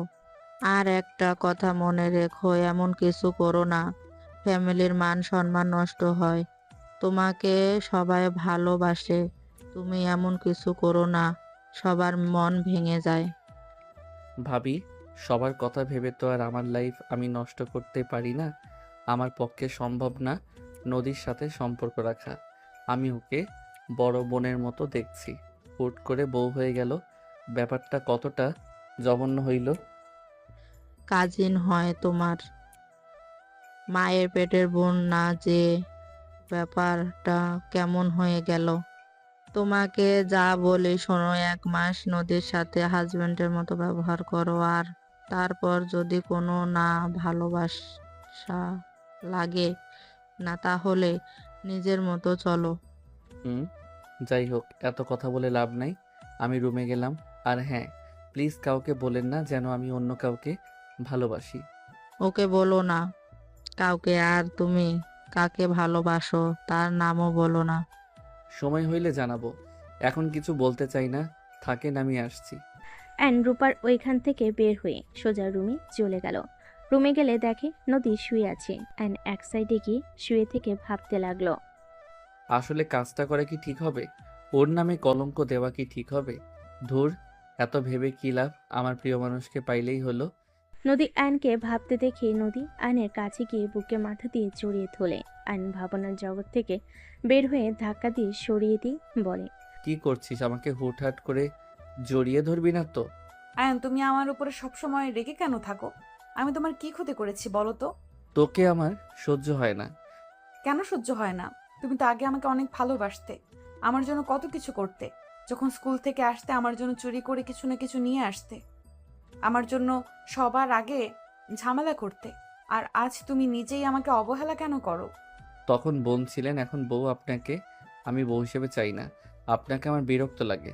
তুমি আমাকে আপনি বলছো কেন? আর আমি তো তোমাকে বলছি না আমাকে স্ত্রী হিসেবে মেনে নাও। আমার সাথে তো বন্ধুর মতো আচরণও করতে পারো। চুপ কর তো, ঘুমাবো। অ্যান ঘুরিয়ে চোখ বন্ধ করে ঘুমিয়ে গেল। সকালে ঘুম ভাঙে, দেখে নদী ভার্সিটিতে যাওয়ার জন্য রেডি হচ্ছে। অ্যান কিছু না বলে ফ্রেশ হতে চলে গেল। ফ্রেশ হয়ে এসে দেখে সোনালি বসে আছে। অ্যানকে দেখে বলল, তাড়াতাড়ি চল, ওই না ভার্সিটিতে গেল। সব প্ল্যান করা শেষ, আমাদের শুধু দেখতে হবে কাজ হয় নাকি। চলো। অ্যান রেডি হয়ে ব্যাগ নিয়ে সোনালির সাথে বের হয়ে গেল। দুজন নদীকে ফলো করতে লাগলো। হঠাৎ করে কয়েকটা ছেলে নদীর পিছন নিল। ফাঁকা জায়গায় গেলে ছেলেগুলো নদীর ওড়না ধরে ঘ্রাণ নিতে লাগলো। নদী রেগে ছেলেটাকে থাপ্পড় মারলো। ছেলেটা রেগে নদীর ওড়না টান মারলো। আয়নের হাত মুঠো করে ফেলো। নদীর দিকে এগিয়ে যেতে নিবে সোনালি ধরে ফেলো। ছেলেগুলো নদীর জামে হাত দিতে যাবে। নদী চিল্লাতে লাগলো। আর নিজেকে কন্ট্রোল করতে না পেরে সোনালির হাত এক ঝটকায় সরিয়ে দিয়ে বাইক নিয়ে নদীর দিকে চলে গেল। অ্যান নদীকে টাচ করতে যাওয়া ছেলের কলার ধরে টেনে গাছের সাথে ধাক্কা খাওয়াই ছেড়ে দিল। অ্যান বাইক থামিয়ে সবগুলোকে মারতে লাগলো। সোনালি বামে তাকাতে দেখে যাদের ভাড়া করেছিল তারা এসে বলে, ম্যাম, মেয়েটাকে পেলাম না তো। সোনালি বলে ওঠে, তাহলে ওরা কারা? সোনালি যেতে নিলে নদী আইনকে জড়িয়ে ধরে কান্না করতে লাগলো। ছেলেগুলো মার খেয়ে পালিয়ে গেল। আইন নদীকে বলতে লাগলো, শান্ত হও, কিছু হবে না, ওরা চলে গেছে। শান্ত হও নদী। আয়ান, তুমি না আসলে আজ আমার যে কি হতো। আয়ান, ওরা আমাকে প্রতিদিন ডিস্টার্ব করে। ওদের জন্য আমি ভার্সিটিতে যেতে ভয় পেতাম। ওরা অনেক খারাপ আয়ান। তুমি আমার জন্য ওদের সাথে ফাইট না করলেও পারতে। ওরা তোমার যদি কোনো ক্ষতি করে দেয়। আয়ান, এখান থেকে চলো। নদীর কথা শুনে আইন থমকে গেল। আইন ভাবতে লাগলো, এই মেয়ে নিজের কথা না ভেবে সব সময় আমার কথা কেন ভাবে? আর এইগুলো সোনালির ভাড়া করা গুন্ডা না? আইন পিছনে তাকাতে দেখে সোনালি পাশে কয়েকজন। আয়নের বুঝতে বাকি রইল না। আয়ন নদীকে সান্ত্বনা দিতে বলে, কান্না বন্ধ করো তো, চলো নামিয়ে দিয়ে আসছি। আইন নদীকে ওড়না পরিয়ে দিয়ে বাইকে উঠে পড়ল। নদী বাইকে উঠে পড়ে আইন নদীকে নিয়ে সোজা ভার্সিটিতে চলে গেল। নদীকে নামিয়ে দিয়ে সোনালির কাছে চলে গেল। সোনালিকে না পেয়ে আইন বুঝতে পারলো ও কোথাও গেছে। আইন সোজা লেকে পারে চলে গেল। সোনালি পাশে বসলে সোনালি বলে ওঠে, তুই তোর বউকে ভালোবাসোস, আজকে প্রমাণ হয়ে গেল। আর কেন নাটক করা? আর কোনো নাটক করার দরকার নেই। আজ থেকে আর এসব বিষয়ে কোনো কথাই বলবি না। আরে যেমনই হোক, আমাদের বাড়ির তো মেয়ে। ওইসব প্ল্যান বাদ দিয়ে অন্য প্ল্যান বের করতে হবে। আইনের কথা শুনে সোনালি ডেকে থাপ্পড় মেরে বলে, আর কোনো দিনও এ বিষয়ে কথা বলতে আসবি না। ভাই বোন হয়ে থাকবি। বাই। সোনালির কথাগুলো বলে চলে গেল। 1 বছর পর আইন ঘুমিয়ে আছে। হঠাৎ করে চিল্লাপালার শব্দে আয়নের ঘুম ভেঙে গেল। আয়ন চোখ খুলতে দেখে সোনালি রেগে তাকিয়ে আছে। আয়ন বলে ওঠে, কি ব্যাপার, তুমি আমার রুমে কি করো? তোর জন্য গুড নিউজ আছে। কি হয়েছে, এত রেগে আছো কেন? আবার কি হলো? দেখো, 1 বছর ধরে অশান্তিতে থাকতে থাকতে ক্লান্ত হয়ে গেছি। দয়া করে বলো কি হয়েছে? আবার রেগে কেন আছো? তোমার যদি মনে হয় আমি ভালোবাসি না, তাহলে তাই আমাকে ছেড়ে রাতুলের সাথে রিলেশন কন্টিনিউ করতে থাকো। এখন তো এই কথা বলবি, কারণ তুই তো বাপ হতে চলেছিস। এখন বউ বাচ্চা নিয়ে সুখে সংসার করবি। এখন তো আমাকে দরকার নেই। মানে? বাবা হতে চলেছি মানে? আহারে শোনা আমার, ভাজা মাছটা উল্টে খেতে জানে না। এই দেখ এটা। সোনালি ডেকে আয়নের মুখে কাগজ ছুঁড়ে মালে। আয়ন কাগজটা দেখে চমকে গেল। নিজের অজান্তেই আয়নের ভিতরে খুশি অনুভূতি হতে লাগলো। সোনালি বলে ওঠে, তোর বউকে নিয়ে হসপিটালে গিয়েছিলাম, তারা আমাকে এই রিপোর্ট দিয়েছে। বাহ বাহ, এই তোর ভালোবাসা? ভাবা যায় বউয়ের সাথে ঠিকই রোমান্স হচ্ছে, আর আমাকে কিনা ভালোবাসার কথা বলে বলে আটকে রেখেছিস, তাই না? একসাথে কয়টাকে খাওয়ার ইচ্ছে? হ্যাঁ, আমার বউকে আমি টাচ করব, এইটাই স্বাভাবিক। আর তুই যে আমাকে কি ভালোবাসস সেইটা আমার জানা হয়ে গেছে। তুই আর কোনো কথা বলিস না। আজ আমার ভালোবাসার উপরে প্রশ্ন তুললি? তুই যে আমার সাথে ভালোবাসার নাটক করে রাতুলের সাথে হোটেলে গেছিলি, এটা কি আমি জানি না? তোকে ভালোবাসির জন্য অনেক কিছু বলি নাই। তুই কি করস না করস সব আমি জানি। তাই তুই বেশি কথা বলিস না। যা বলেছি বেশ করেছি। তুই মজা নিবি আর আমি নিব না কেন? আমিও ইউজ হয়েছি, তুইও সমান সমান। তোর মনটা কতটা জঘন্য তুই নিজেও জানোস না। তুই ভালো করছস। তুই যা তোর ইউজ করার মানুষের কাছে। আমার উপরে চিল্লাতে আসবি না। অ্যান কথাটা বলে উঠে পড়ল। নদী রুমে চলে আসলো। অ্যান ওয়াশরুমে চলে গেল। সোনালি ডেকে গজগজ করতে করতে চলে গেল। অ্যান ফ্রেশ হয়ে ওয়াশরুম থেকে বের হলে অ্যান নদীর দিকে তাকাতে নদী বলে ওঠে, আয়ান, তোমাকে কিছু কথা বলার ছিল। সোনালি তো মনে হয় তোমাকে জানিয়েছে, তাই না? হুম। তুমি খুশি হও নাই? আমার সন্তানের কিছু হইলে তোর কপালে দুঃখ আছে। ভারী কাজ বা যেগুলোতে রিস্ক আছে ওইগুলো করবি না। ডাক্তার যা যা বলবে সেইটাই শুনবি। আমার সন্তানের যেন কোনো ক্ষতি না হয়। কাজ না করলে কাজ কে করবে? দরকার হইলে আমি করে দিব। আয়নের কথা শুনে নদীর চোখ বড় বড় হয়ে গেল। আয়ন নদীর পাশে বসে নদীর পেটের কাছ থেকে শাড়ি চড়িয়ে ঠোঁটের স্পর্শ দিলে নদী কেঁপে উঠল। আয়ন পেটের দিকে তাকিয়ে বলতে লাগলো, মাই ডিয়ার আব্বু নাকি আম্মু জানি না, শুনছেন আপনার অপেক্ষায় থাকলাম। তাড়াতাড়ি দুনিয়াতে এসে আমাকে আব্বু ডাকবেন, বুঝলেন? আপনার মুখে আব্বু ডাক শোনার জন্য অপেক্ষায় থাকলাম। আয়ন পেটের সাথে কথা বলতে লাগলো। নদী আয়নকে এত খুশি দেখে ওর মুখে হাসি ফুটে উঠল। আয়নের বাচ্চাদের মতো কিছু কথা শুনে নদী ঠিক করে হেসে দিল। আয়ন ভুরকুচকে তাকিয়ে বলে, দেখছেন, আপনার আম্মু আমাদের কথার মাঝে হাসি দিয়ে কথা বলার মুডটাই নষ্ট করে দিল। সরি, আপনারা কথা বলেন, আমি আর ডিস্টার্ব করব না। আয়ন নদীর পেট ধরে চুমু দিয়ে কথা বলতে লাগলো। নদীর খুশিতে চোখের পানি চলে আসলো। আয়ন নদীর চোখে পানি দেখে হাত দিয়ে মুছে দিতে দিতে বলতে লাগলো, এই কান্না করবে না তো। তুমি কান্না করলে আমার বাবুদের খারাপ লাগবে। মা যেমন হোক, মায়ের চোখের পানি কোনো সন্তান সহ্য করতে পারে না। আমার ছেলেমেয়েরা আমার উপরে রেগে যাবে, বলবে আব্বু আম্মুকে কান্না করিয়েছে। ওকে, সরি, আমার ভুল হয়ে গেছে, আর কান্না করব না। বাবুরা, তোমার আব্বু কিন্তু কিছু করে নাই। নদীর কথা শুনে আয়ন হাসি দিল। আয়নের হাসি দেখে নদীর পরানটা জুড়িয়ে গেল। নদী আয়নের কপালে হুট করে চুমু দিলে। আয়ন ভুরুকুচকে তাকালে নদী অন্যদিকে তাকিয়ে বলে, বাবুরা বলল তাদের আব্বুকে যেন চুমু দেই। ও আচ্ছা, তাহলে ঠিক আছে। আচ্ছা, কিছু খাইছো? না, ঘরটায় গুছিয়ে নিচে থালা বাসনগুলো মেজে খাবো। তুমি খাবে কখন? তোমার ক্ষুধা লাগছে না?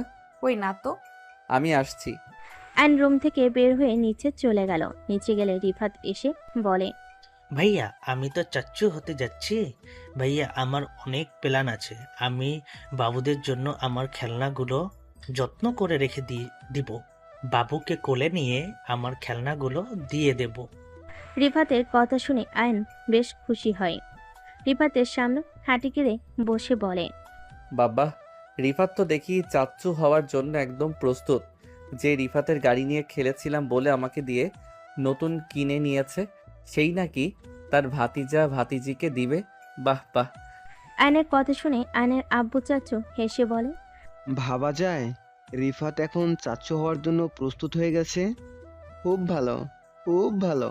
রিফাত ওর আব্বুর সাথে কথা বলতে লাগলো। আয়ন রান্নাঘরে গেলে আয়নের আম্মু বলে, কিরে, এখানে কি করিস? টেবিলের সামনে বস, সোনালি আয়নকে খেতে দে, আর তুই খেয়ে নে। আমি খাবো না, সাইড দাও তো। আয়ন প্লেট নিয়ে খাবার প্লেটে নিতে লাগলো। আয়ন খাবার নিয়ে যেতে নিলে আয়নের আম্মু বলে, টেবিলে বসে খা, কোথায় যাস? নদীকে খাওয়াই দিব। কি বলো এসব? আয়ন কিছু না বলে চলে গেল। সোনালির আগে হাত মুঠো করে নিল। আয়ন খাবার নিয়ে যেতে নিলে আয়নের আম্মু হাত ধরে বলে, মেয়েদের বিয়ে হলে বাচ্চা হবে, এখানে এত ন্যাকামি করার কোনো মানে হয় না। বউকে বেশি মাথায় তুলে পরে নিজে পস্তাতে হবে। একদম ঠিক কথা। যেমন আগে আমি পস্তাছি তোর মাকে মাথায় তুলে। আয়নের আব্বুর কথা শুনে আয়নর চাচু মিটিমিটি হাসতে লাগলো। আয়নের আম্মু রেগে বলে, আমি তোমাকে কি করেছিলাম যে আমার জন্য তুমি পস্তাইছো? তোমরা ঝগড়া করো, আমি যাই। আয়ন রুমে গিয়ে দেখে নদী জামা কাপড় বের করে এক এক করে গোছাচ্ছে। আয়ন নদীকে তুলে খাটে বসিয়ে দিয়ে বলল, আসলে তোর পাকনামি না করলে ভালো লাগে না। তোকে যে বললাম কোনো কাজ করা লাগবো না, তাও কানে শুনোস না নাকি? আরে এটা তো ভারী কাজ না, আর এখন ভারী কাজ করলে কিচ্ছু হবে না তো। বেশি বুঝবি না। ওকে। আয়ন প্লেটের খাবার নদীর মুখের সামনে ধরল। নদী বলে উঠল, তুমি খাও, আমি পরে খেয়ে নিব। খেতে বলছি, খেয়ে নাও। আয়ন নদীকে খাওয়াই দিতে লাগলো। নদী আয়নের সামনে লোকমা এগিয়ে দিলে আয়ন মুচকি হাসি দিয়ে মুখে লোকমাটা নিয়ে নিল। দুজন এক অপরকে খাওয়াই দিতে লাগলো। খাওয়া শেষ হলে আয়ন নদীকে পানি খাওয়াই দিতে গেলে নদী বলে ওঠে, তুমি আগে খাও, তোমার তো কারোর একটু জিনিস পছন্দ না। খাও, সমস্যা নাই। তুমি খাও। আমি যদি না খেতে পারি তো আমারটা তুমি কেন খাবে? তুমি আমার হাজবেন্ড, তাই। তুমিও তো আমার বউ, খাও তো। আমি যা বলি শুনো, আমার রাগ তুলতে যেও না। আয়নের কথা শুনে নদী পানি খেতে লাগলো আর আয়নের দিকে তাকিয়ে দেখতে লাগলো। নদী মনে মনে ভাবতে লাগলো, এই আল্লাহ, আমি এসব কি স্বপ্ন দেখছি নাকি? আল্লাহ, স্বপ্ন যদি হয় আমার ঘুমটা ভাঙিয়ে দিয়েন না। নদীর পানি খাওয়া শেষ হলে আয়ন পানি খেয়ে প্লেট নিয়ে নিচে চলে গেল। আয়নকে দেখে আয়নের চাচি বলে ওঠে, আয়ান, নদীকে নিচে আসতে বলতো, কেন? বাহিরে কাজ আছে। কি কাজ? কিছু ড্রাম পড়ে আছে, পরিষ্কার করতে লাগবে। কাজের লোক দিয়ে করান, ওই আসতে পারবে না। ওইগুলো তোর বউ করতো, আর এখন কাজ করলে তোর বউয়ের ক্ষয় হবে না। তুই দামড়া মেয়ে হয়ে সারাদিন শুয়ে বসে থাকোস, কাজ করতে পারোস না। আয়ান, বেশি বেশি করে ফেলছিস কিন্তু। কিসের বেশি করছি? ওই কাজ করতে পারে না। তিনজনে চিল্লাপালার শব্দে নদী আয়নের ঘর থেকে বের হলো। নদীর সিঁড়ির কাছে এসে দেখে আয়ন বলছে, আমি বাড়াবাড়ি করছি নাকি তোমার মেয়ে করছে? আজকের পর থেকে আমার বউকে কেউ কিছু বললে তার জন্য মোটেও ভালো হবে না। সোনালি এই বাড়ির মেয়ে, আর নদী এই বাড়ির মেয়ে না। তোমার মেয়ে মেয়ে, আর ওই মেয়ে মেয়ে না। ওর বাবা মা মারা গেছে, ওর জন্য ওর কোনো মূল্য নাই, তাই না? আয়নের কথা শুনে নদী অবাক হয়ে গেল। আয়নের আম্মু এসে সজোরে গালে থাপ্পড় মেরে বলে, তোর এত বড় সাহস, চাচির সাথে এমন দুর্ব্যবহার করিস? তোর বউ তোকে জাদু করেছে, তাই না? নদী, তুই ইচ্ছে করে পেটে বাচ্চা নিয়েছিস, তাই না? যাতে আমার ছেলেকে বশ করতে পারিস। তোর পেটের বাচ্চা না থাকলে তুই আমার ছেলেকে বশ কিভাবে করবি? আয়নের আম্মু রেগে নদীর কাছে গিয়ে ধাক্কা মেরে দিলে আয়ন জোরে চিৎকার দিয়ে নদীকে ধরল। আয়ন নদীকে জড়িয়ে ধরে বলল, নদী, ঠিক আছো তুমি? আমি ঠিক আছি বড় আম্মু, আমি কোনোদিন আপনাদের কিছু বলি নাই, সব সহ্য করে গেছি। আজ আপনি যেই কাজটা করলেন মোটেও ঠিক করলেন না। কোনটা ঠিক কোনটা ভুল সেটা আমাকে বোঝাস? আয়নের আম্মু চুল ধরতে যাবে, আয়নর আম্মুর হাত ধরে বলে, ব্যাস আম্মু, তোমার ব্যবহারে আমি অনেক খুশি হয়েছি। তুমি আমার সন্তানকে মারার জন্য পিছপা হবে না। তোমাকে বোঝা হয়ে গেছে। আমার স্ত্রীকে আমি এই বাড়িতে রাখবো না। এখানে রাখলে তিনজন মিলে একটা কিছু করে দিবে। এই কান লাগেনি, তুই আমার ছেলের মাথাটা একদম খেয়ে দিয়েছিস। আমার ছেলেকে আমার থেকে কেড়ে নিয়ে তুই জীবনেও সুখে থাকতে পারবি না। তোর সন্তান জন্ম হওয়ার আগে তুই হারাবি যদি আমার সন্তানকে আমার থেকে কেড়ে নিস। বড় আম্মু, আপনি আমাকে অভিশাপ দিচ্ছেন নাকি? হ্যাঁ, দিচ্ছি। আর তোর ওই মুখে আমাকে আম্মু বলবি না। আমার সন্তানের কিছু হইলে আমি কাউকে ছাড়বো না বলে দিলাম। কি করবি? হ্যাঁ ভাবি, তোমাকে আগেই বলেছিলাম ওর সাথে বিয়ে দিও না। আয়ানকে এই কাবজা করে নিবে, যেমন বড় ভাই সোনালির আব্বু বড় আফাকে নিয়েছে। নদী, তুই আমার ছেলের মগজ খাওয়া বন্ধ কর, তোর কোনোদিনও ভালো হবে না। আম্মু, তুমি কিন্তু অতিরিক্ত করে ফেলছো। নদী, চলো। আর নদীকে নিয়ে যেতে লাগলো। আয়নের বুকের ভিতরে কষ্ট অনুভব হতে লাগলো। আর নদীকে নিয়ে রুমে গিয়ে নদীকে খাটে বসিয়ে দিয়ে রেখে নদীর জামা কাপড় অর্ধেক ভাঁজ করেছে। নদী কান্না করতে লাগলো। আয়ন বাকি কাপড়গুলো ভাঁজ করতে বসলো। আয়ন মনে মনে ভাবতে লাগলো, আম্মু কিভাবে পারলো নদীকে এভাবে ধাক্কা দিতে? আম্মু কিভাবে অভিশাপ দিতে পারলো? নদীর উপরে রাগ আমার সন্তান তো এই দুনিয়াতে আসলোই না, তার আগে তাকে শত্রু বানিয়ে ফেললো, তার ক্ষতি করার চিন্তা করছে। আয়ন কথাগুলো ভাবতে ভাবতে চোখের পানি গড়িয়ে পড়তে লাগলো। নদী আয়নের পাশে বসে আয়নের চোখের পানিগুলো হাত দিয়ে মুছতেই আয়ন ভাবনার জগৎ থেকে বের হয়ে তাড়াতাড়ি করে মুছে ফেল। আয়ন হাসি মুখে বলল, তুমি এখানে বসলে কেন? বড় আম্মুর ব্যবহারে তুমি কষ্ট পাইছো, তাই না? তুমি কষ্ট পাও না বড় আম্মু, ওইটা তো খারাপ না। তুমি আমার সাথে বেশি ভালো ব্যবহার করছো, আমার জন্য তুমি প্রতিবাদ করছো, এর জন্য বড় আম্মু সহ্য করতে পারে নাই। বড় আম্মু ভেবেছে আমি তোমাকে তার কাছ থেকে কেড়ে নিচ্ছি। আম্মু এমনটা কিভাবে করতে পারলো? আমার মন এটা মানতে চাচ্ছে না। আম্মু আমার সন্তানকে দুনিয়াতে আসার আগেই শেষ করে দিতে চাইলো। রাগের মাথায় এমন করছে, মাথা ঠান্ডা হলে নিজের ভুল বুঝতে পারবে। রাখো তো, তোমার মতো সবকিছু ভুলে যাওয়ার মতো আমার মস্তিষ্ক না। আম্মু আমার সুখ সহ্য করতে পারছে না, আমি বুঝে গেছি। আয়ান, এটা ভুল কথা। বড় আম্মু তোমাকে অসম্ভব ভালোবাসে। উনি রেগে গেলে মাথা ঠিক থাকে না। উনি আমার ক্ষতি করার জন্য ধাক্কা দিয়েছে। ওনার হয়তো খেয়াল নেই এটা আমার আর তোমার সন্তান। ওনার মাথায় শুধু আমার সন্তান মনে করে ঘুরপাক খাচ্ছে, তাই এমন করছে। নদী, চুপ থাকো, মেজাজ খারাপ করো না, আমি কারোর সম্পর্কে কিছু শুনতে চাই না। আয়ন ভাঁজ করা শেষ করে আলমারিতে রাখতে লাগলো। নদী আয়নের কাজে সাহায্য করতে লাগলো। কাজ শেষ হলে নদী বিছানার চাদর তুলে আয়ন চাদরটা ঝেড়ে পাততে লাগলো। নদী হেল্প করতে লাগলো। বালিশ সব ঠিক করে আয়ন ঝাড়ু দিয়ে মেজে ঝাড়ু দিতে গেলে নদী হাসি থামিয়ে থাকতে পারলো না। নদী হাসলে আয়ন ভুরু কুচকে তাকলে নদী বলে ওঠে, দাও আমি ঝাড়ু দেই। তোমার ঝাড়ুতে এই রুমের সব কিছু ভাঙবে। এইভাবে কেউ ঝাড়ু দেয়? আমি পারি না নাকি? অনেক ভালো পারো, কিন্তু আমাকে দাও। নদী আয়নের হাত থেকে ঝাড়ু নিয়ে ঝাড়ু দিতে লাগলো। আয়ন ভুরু কুচকে দেখতে লাগলো। ঝাড়ু দেওয়া শেষ হলে হঠাৎ করে সোনালি চলে আসলো। আপু, তোর কি লজ্জার শরম বলতে কিছু নেই? বড় আম্মু ওইখানে অসুস্থ হয়ে গেছে, আর জামাই নিয়ে ঘরে উঠে আসোস? জামাই কি আর কারণ নেই নাকি? জাস্ট শাট আপ সোনালি, মুখ সামলিয়ে কথা বলো। বড় আম্মু অসুস্থ হয়ে গেছে। আয়ন চলো নিচে যাই। আমি কোথাও যাব না। নদী কিছু না বলে চলে যেতে নিল। নদীর হাত ধরে বলে, কোথাও যাওয়া লাগবে না, কাকি সোনালি আরো বাকিরা আছে, দেখে নিবে। তুমি গেলে আবার কি না কি করে ফেলবে। আয়ান হাত ছাড়ো। চুপ করে বসে থাকো। বইয়ের গোলাম হয়ে গেছো নাকি? বইয়ের প্রতি এত ভালোবাসা উতলে উতলে পড়ছে হঠাৎ করে? আগে তো দেখতে পেতাম না। বুঝতে পারি নাই দেখে বউকে সবার সামনে অপমান করছে, অত্যাচার করছি, আর এক বেহায়ার প্রেমে পড়ে জীবনটা শেষ। আয়ান, এখান থেকে ভাগ। আয়ান বলে চিল্লাবি না। আয়ান হাত ছাড়ো, নিচে গিয়ে দেখি কি হয়েছে। যেতে হবে না। নদীর হাত আয়ন ধরে বলে। আয়ন সোনালীকে বের করে দিয়ে মুখের উপর দরজা লাগিয়ে দিয়ে নদীকে খাটে শুয়ে দিয়ে হাত পা তুলে দিয়ে শক্ত করে ধরে থাকতে লাগলো। নদী ছোটার চেষ্টা করতে লাগলো। আয়ন আরও শক্ত করে ধরে থাকলো। আয়ন ধমকে সুরে বলে ওঠে, কি সমস্যা, এত নাড়াচাড়া কেন করছো? আয়ান, তুমি সন্তান হয়ে কিভাবে মায়ের অসুস্থতার কথা শুনে এভাবে চুপ থাকতে পারো? আয়ান, তুমি কি পাগল হয়ে যাচ্ছ নাকি? হ্যাঁ, আমি পাগল হয়ে যাচ্ছি।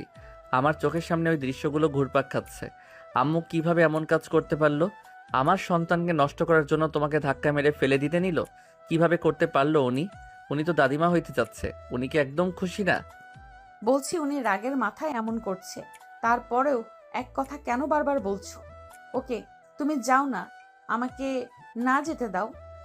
আমি গেলে কি সমস্যা তোমার? হ্যাঁ, নদীর কথা শুনে ভুরু কুচকে তাকিয়ে বলে ওঠে, ম্যাম, আপনি কোহানকার ডাক্তার? অসুস্থ হয়েছে ডাক্তার ডাকার মানুষ আছে, তারা ডেকে নিবে। ডাক্তার এসে দেখে যাবে, আর ওনার পাশে থাকার অনেক মানুষ আছে, আমরা না গেলেও চলবে। আচ্ছা নিজের মন থেকে বলো তো, অসুস্থতার কথা শুনে তোমার মন কি ভালো আছে? হ্যাঁ, খারাপ লাগছে, মন চাচ্ছে গিয়ে দেখে আসি কি হয়েছে, কিন্তু গেলে এক গাদা কথা শোনাবে, এমন এমন কথা বলবে যে আমার মাথায় রাগ উঠে যাবে। আম্মু অনেক কিছু শুনিয়ে দিব, আরও অসুস্থ হয়ে যাবে। তার থেকে ওইখানে না যাওয়া ভালো। তো আমাকে তো যেতে দাও। আমাকে বললে বলবে, আমি তো আর কিছু বলবো না, তাই না? তুমি যাও না। আমি চাই না আমার বউ ওইখানে গিয়ে অপমানিত হোক। তুমি তো আমাকে পছন্দ করো না। বাবু হয়ে গেলে আমাকে আর সহ্য করতে পারবে না। সেখানে এত কেয়ার করে মায়া বাড়িয়ে দিয়েন না আয়ান। যেমন আছে এটাই আলহামদুলিল্লাহ। মায়া বাড়িয়ে দিয়ে ছেড়ে দিলে যে কতটা কষ্টের, সেটা শুধুমাত্র সেই মানুষটাই জানে। নদীর কথা শুনে আয়ন নদীকে ছেড়ে দিল। নদী চুপচাপ শুয়ে থেকে বলে ওঠে, আমি জানতাম তুমি আমাকে ভালোবাসো না, আর কোনো দিন আমাকে ভালোবাসবেও না। শোনো, শুধু শুধু আমার জন্য ঝগড়া করো না। তুমি আমাকে ভালোবাসো না আয়ান, তাই আমার জন্য নিজেদের মাঝে ঝামেলা বাঁধানোর কোনো মানে হয় না। সবার সাথে আগের মতো চলো। আমি মন থেকে বলছি, তুমি আগের মতো সবার সাথে চলো। আমি এতিম মানুষ, আমি কষ্ট পাইলেই কি আর না পাইলেই কি। এতিমদের কারো কোথায় কষ্ট পেতে নেই। আমার মতো মেয়েকে যে তোমরা থাকতে দিয়েছো, খেতে পড়তে দিয়েছো, এটাই আমার জন্য যথেষ্ট। এর বেশি সুখ আমার সহ্য হবে না। নদী এক নাগারে কথাগুলো বলে চোখের কোণায় পানি গড়িয়ে পড়তেই মুছে ফেলে চলে গেল। আয়ন নদীর চলে যাওয়ার দিকে তাকিয়ে থেকে ঘুরে শুয়ে পড়ল। আয়ন আবার সোজা হয়ে শুয়ে মাথার নিচে হাত দিয়ে ভাবতে লাগলো। যাব নিচে নাকি না যাই দেখে আসি। অ্যান কথা ভাবতে ভাবতে নিচে চলে গেল। অ্যান ওর আম্মুর রুমের সামনে যেতেই থমকে গেল। অ্যান শুনতে পেল, আয়ান তোকে তো মেনে নিয়েছে, যাক এইটাতে অনেক ভালো লাগছে। বড় আম্মু শুধু বাবুর জন্য আমার সাথে ভালো ব্যবহার করছে? কি বলিস? না, আমার মনে হয় তোকে ভালোবেসে ফেলেছে। না, সব নিজের সন্তানের জন্য এমন ব্যবহার। আচ্ছা শোন, আমার যতটা মনে হয় আস্তে আস্তে ও তোকে ভালোবেসে ফেলবে। আমি জানি না, কিন্তু বড় আম্মু তুমি এইভাবে আমাকে ধাক্কা না দিলেও পারতে। ওইটা ওর মনের ভেতরে গেঁথে গেছে।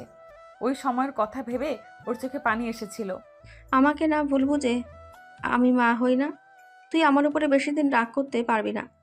মেন কথা তোর সাথে যেন ভালো ব্যবহার করে, আর কাকুরের থেকে দূরে থাকিস। ছোট আম্মু আমার সাথে এমন কেন করে বুঝি না। ওইসব জায়গায় শুধু প্যাচ লাগিয়ে দেয়। তোকে একটা সত্যি কথা বলি, সোনালির সাথে আয়নকে দেখলে ওদের আশেপাশে ঘোরাঘুরি করবি। কেন? যা বলবো তোর খারাপ লাগতে পারে। কি কথা যে খারাপ লাগবে? আয়ন সোনালিকে ভালোবাসে। অ্যানের আম্মুর কথা শুনে নদী কয়েকবার পিছিয়ে গেল। নদী আম্মুকে জিজ্ঞেস করলো, আম্মু এসব কি বলেন? ওরা তো সব সময় ভালো ভাই বোনের মতো দুষ্টুমি ঝগড়া সব করে, ভালোবাসে, এমন কিছু তো কখনো আমার চোখে পড়ে নাই। তারা বাসায় ভাই বোনের মতো থাকে, কলেজে গেলে দুজনের সম্পর্ক বদলে ফেলে। কি বলেন এসব? আপনি কিভাবে জানেন? অনেক আগে থেকে আমি জানি। সোনালি কাকুলির কথা আমি শুনে ফেলেছিলাম। সোনালিকে দিয়ে ইচ্ছে করে আয়নকে ফাঁসিয়েছে, তাই আমি ওদের সাথে তাল মিলিয়ে এতদিন নাটক করছি। আমি ভালো করে জানি আমার ছেলে আস্তে আস্তে তোকে পছন্দ করবে, আর তোর উপরে অত্যাচার করা বন্ধ করবে, সবার সাথে তোর জন্য লড়াই করবে। অ্যানের আম্মুর কথা শুনে নদী অবাক হয়ে গেল। নদী বলে ওঠে, এমন তো নাও হতে পারতো। আরে আমার ছেলেকে আমি চিনি। ও নিজেকে যত রাগী হিসেবে দেখাক না কেন, ওর মনটা অনেক নরম স্পট। বাট আমার বড় ছেলেটাকে মানুষ করতে পারলাম না। আগামীকাল আসবে বউ নিয়ে, জানি না এসে কি শুরু করে দেয়। বাবা, বড় আম্মু। ফাজিল মায়া, যা রুমে গিয়ে রেস্ট নে। আর কি বলা লাগবে বলে দিস। অ্যানের আম্মু হাসতে লাগলো। এর ভিতরে অ্যান রুমে চলে গেল। অ্যান আগের পজিশনে শুয়ে থাকলে নদী রুমে এসে বলে, আইন তোমার আম্মুর সাথে দেখা করে আসো, অনেকটা অসুস্থ হয়ে পড়েছে। তাই? হুম। অ্যান খাটের উপরে বসে নদীর হাত ধরে টান দিয়ে বসিয়ে দিই পিছন থেকে জড়ি ধরে ফোনের রেকর্ড নদীর কানে নিচে ধরতে নদী চমকে গেল। নদী ভ্যাপাচেকা খেয়ে বলে, ইয়া মানে? বৌমা শাশুড়ি মিল দেখে অবাক আমি। কি অভিনয়টাই না করলেন। না মানে এখন আমার কি করা উচিত? বাবু যখন দুনিয়াতে আসবে তখন মেরো, এখন মেরো না। না, আমি এখন মারবো। নদীর চোখ বন্ধ করে ঘুরে গাল এগিয়ে দিলে অ্যান গাল দুইটায় ধরে ঠোঁট দুইটা নিজের দখলে নিয়ে নিল। নদীর মুখে হাসি ফুটে উঠল। অ্যান নদীর কোমরে হাত দিলে নদী কেঁপে উঠল। অ্যান ঠোঁট ছেড়ে দিলে নদী লজ্জায় মুখ লুকিয়ে নিল। অ্যান বলে ওঠে, বাবা, আমার বউ দেখি লজ্জাও পায়। ফাজিল পোলা। ফাজিলের বউ তুমি। হুম। দুজন হেসে দিল।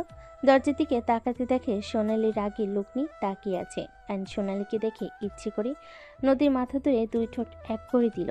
সোনালি রাগে গজগজ করতে করতে চলে গেল। নদী আয়নের ঠোঁটে আলতো করে কামড় দিলে আয়ন সাথে সাথে ছেড়ে দিল। নদী খিলখিল করে হাসতে লাগলো। আয়ন নাকে কামড় দিয়ে বলে, এখন হাসেন। যাও ফাজিল, আমাকে রেস্ট নিতে দাও। ওকে। অ্যান কথাগুলো বলে চলে গেল। সন্ধ্যার দিকে আয়ন বাসার ভিতরে ঢুকতে আয়নের গালে সজোরে থাপ্পড় মারল নদী। আয়ন থমকে গেল। আয়ন গালে হাত দিয়ে নদীর দিকে তাকাতে নদী আয়নের কলার চেপে ধরে বলল, তুমি আমাকে পছন্দ করো না। আমি তোমার পছন্দের মানুষ হওয়ার প্রতি নিয়ত চেষ্টা করতাম। তুমি তো একবার আমাকে বলতে পারতে তুমি সোনালীকে ভালোবাসো, তাহলে তো আমি আর তোমার লাইফে থাকতাম না। আমি কি জানতাম তুমি কাউকে ভালোবাসো দেখে এমন করছো? আমি তো ভেবেছিলাম আমি তোমার সিনিয়র, তাই তুমি আমাকে সহ্য করতে পারো না। নদী, কি হয়েছে? এইসব কথা কেন বলছো? তুমি তো সকালে ভালো ছিলে, কি এমন হইল যে তুমি এত রেগে গেলে? রেগে যাব না? তুমি আমার সাথে এমন জঘন্য কাজ করতে চেয়েছিলে। আমাকে যদি তুমি অপছন্দ করো, তুমি স্বীকার করতে পারবে না যে আমি তোমার স্ত্রী না। তুমি স্বামী হয়ে কিভাবে আমার রুমে পরপুরুষ ঢুকিয়ে দিতে চাইছিলে আয়ান? আমি তোমাকে রাগই জানতাম, কিন্তু তুমি যে এতটা নোংরা মনের মানুষ আমি ভাবতেও পারি নাই। তুমি কান খুলে শুনে নাও, আমি তোমাকে ছেড়ে দিলাম। তুমি আর কোনো দিন আমাকে তোমার চোখের সামনে দেখবে না। নদী কথাগুলো বলে ধাক্কা মেরে ফেলে দিল। নদী কান্না করতে করতে লাগেজটা হাতে নিয়ে বের হয়ে যেতে নিল। অ্যান সোনালির দিকে তাকাতেই সোনালি মিটি মিটি হাসছে। অ্যান উঠে দৌড়ে নদীর হাত ধরে বলে, নদী, আমাকে ক্ষমা করে দাও। আমি তোমাকে কখনো কষ্ট দিব না। নদী, আমি অন্যের কথায় তোমার উপরে অনেক অত্যাচার করছি। প্লিজ নদী, আমাকে ক্ষমা করে দাও। আমাকে একবার সুযোগ দাও। আমি তোমাকে ভালোবাসতে শুরু করেছি। Don't touch me. আপনাকে আমি চিনি না। আজ থেকে আপনার আর আমার সম্পর্ক এখানে শেষ। নদী ধাক্কা মেরে ফেলে দিয়ে প্রাইভেট কার থামলে নদী উঠে চলে গেল। আয়ন নদীর পিছন পিছন দৌড়ে যেতে লাগলো। নদী কান্না করতে লাগলো। ফুপি বলে ওঠে, কান্না থামা। কার জন্য কান্না করছিস? যে মানুষটাই এতটা নিচু মনের হতে পারে তার জন্য কান্না করছিস? শোন, নতুন করে লাইফটা শুরু কর। জব হয়ে গেছে, ওইখানে যা। বাচ্চাদের সাথে থাকলে ভালো লাগবে। আর আমি সময় পেলে তোর সাথে দেখা করতে যাব। ওকে কোনো দিন আমার ঠিকানা কাউকে দিও না। আমি হাঁপিয়ে গিয়েছি আর পারছি না। নদী ফুপিকে জড়িয়ে ধরে কান্না করতে লাগলো।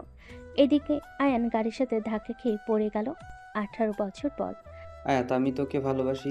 তুমি যদি না আসো তাহলে আমি সব কিছু ভাঙচুর করে দিব। আমি তোমাকে অন্য কারো হতে দিব না। আয়াত, ওই আয়াত, শুনতে পাচ্ছ আমার কথা? আশিক কথাগুলো বলে জানালার কাছে পাথর দিয়ে ঢিল দিয়ে ভেঙে ফেলো। কাজ ভাঙার শব্দ শুনে সবাই চমকে উঠল। অ্যান চশমাটা পরে রুম থেকে বের হইলে নিচে গিয়ে দেখে সবাই বসার রুমে দাঁড়িয়ে বলছে, আয়ান ওই ছেলেটাকে এইসব কি করছে? আম্মু, ওই আশিক, আমি যাকে ভালোবাসি। আম্মু প্লিজ আমাকে ছেড়ে দাও। আমি না গেলে ওই ভাঙচুর করে ফেলবে। ও যা বলে তাই করে আম্মু। আয়াতের কথা শেষ না হতেই আরেকটা কাজ ভাঙার শব্দ হলে রাফি বলে ওঠে, এই ছেলেটা বেশি বোঝে। রাফি কাঠকে কল দিয়ে আশিককে মারতে পাঠিয়ে দিল। আয়নকে দেখে ফুপি বলে ওঠে, আয়াত, ভালোবাসলে চলে যা। এই ফ্যামিলিতে মানুষ সব নিজের স্বার্থ বোঝে, নিজের স্বার্থের জন্য সব করতে পারে। চাচু, আব্বুকে আশিককে মারতে না করো না। চাচু, আশিকের কিছু হলে আমি নিজেকে শেষ করে দেব। আয়াতের কথা শুনে রূপা থাপ্পড় মেরে বলে, আয়ন ওই ছেলেটা ফালতু ছেলে, বাপের নাকি পরিচয় নেই। সেই ছেলের সাথে তোকে মিশতে দিব না। আর তো বিয়ে দেওয়া প্রশ্নই আসে না। কিছু বলতে যাবে তখন আশিক বাসের ভিতর ঢুকে পড়ে। আশিকের মুখ দিয়ে রক্ত পড়ছে। রাফি রেখে আশিককে লাথি মারে, ছিটকে গিয়ে পড়ল। আশিক ঠোঁটের রক্তগুলো মুছতে মুছতে বলে, আয়াত, আমাকে তুমি ভালোবাসো কিনা সেটাই বলো। একবার শুধু বলো, তারপর তোমার ফ্যামিলিকে আমি দেখে নিব। আশিকের কণ্ঠ শুনে ফুম্পি চমকে গেল। আনিকে ছেলেটার কলার ধরে বলে, সাহস তো কম না, এইটুকু ছেলে হয়ে আমাকে হুমকি দিস? আয়াত, আমার কথা শুনতে পাচ্ছ? আশিক, তুমি এখান থেকে চলে যাও। দাদু আসলে তোমাকে মেরে ফেলবে। আয়াত, আমার কথা শুনতে পাচ্ছ না? আমি তোমার মুখ থেকে জানতে চাচ্ছি তুমি আমাকে ভালোবাসো কি না। হ্যাঁ হ্যাঁ, আমি তোমাকে ভালোবাসি। তুমি এখান থেকে দয়া করে চলে যাও। তোমার কিছু হলে তোমার আম্মু ভেঙে পড়বে। তোমার আম্মুর তো কেউ নেই এই দুনিয়াতে তুমি ছাড়া। আয়াতের কথা শুনে রাফি রেগে আশিককে মারতে যাবে। আশিক সাথে সাথে রাফির হাত ধরে ধাক্কা দিয়ে সরিয়ে দিল। অ্যান আশিকের পায়ে সজোরে লাথি মেরে ফেলে দিল। আশিক উঠে আয়নের সাথে ফাইট করতে লাগলো। দুজনে মারপিট করতে লাগলো। আশিককে লাথি মারলে সোজা ফুপির পায়ের কাছে গিয়ে পড়ল। আয়তর আম্মুর হাত ধরে এক ঝটকায় সরিয়ে দিয়ে আশিককে জড়িয়ে ধরল। আয়ন মারতে যাবে, সাথে সাথে ফুপি ধাক্কা মেরে সরিয়ে দিয়ে বলল, খবরদার, কেউ ওকে টাচ করবি না। ফুপির কণ্ঠ শুনে সবাই অবাক হয়ে গেল। আশিক অবাক হয়ে দাঁড়ালে ফুপি আশিকের মুখে আঁচল দিয়ে মুছে দিতে লাগলো। আয়ন বলে ওঠে, ফুপি, আমাদের বাড়ির মেয়েকে ওই তুলে নিয়ে যেতে এসেছে, মান সম্মান শেষ করে দিতে এসেছে, আর তুমি ওকে সেভ করতে চাচ্ছ? আয়ান, তুই দূরে থাক। আশিক, তুমি এখানে কি করছো? আর তুমি আয়াতকে ভালোবাসো মানে? ফুপির কথা শুনে সবাই চমকে গেল। অবাক হয়ে তাকিয়ে আছে। আয়নেরা রেগে ভিতরে ঢুকে বলে, কার কত বড় সাহস আমার নাতনিকে তুলে নিয়ে যাবে? ভাইজান, শান্ত হন। আমি ওর সাথে কথা বলি। কি হলো আশিক? আমার কথা কানে যাচ্ছে না? এখান থেকে চলে যাও। বউ, তুমি এখানে কি করছো? এটা কি তোমার বাসা? আশিক, আমার প্রশ্নের উত্তর দাও। আমার উত্তর দাও বউ। এখানে তুমি কি করো? আর ওই আঙ্কেল তোমাকে ফুপি বললো কেন? আয়াত তোমার কি হয় বউ? আমি সব বলবো, আগে বউয়ের কথার উত্তর দাও। তুমি আয়াতকে ভালোবাসো? আর তোমার আম্মু তোমাকে প্রেম করার জন্য পুলিশ লাইনে পড়াশোনা করাচ্ছে? বউ, এটা স্বাভাবিক ব্যাপার। একজনের একজনকে ভালো লাগতে পারে, তার প্রতি ভালোবাসা আসবে, এটাই স্বাভাবিক।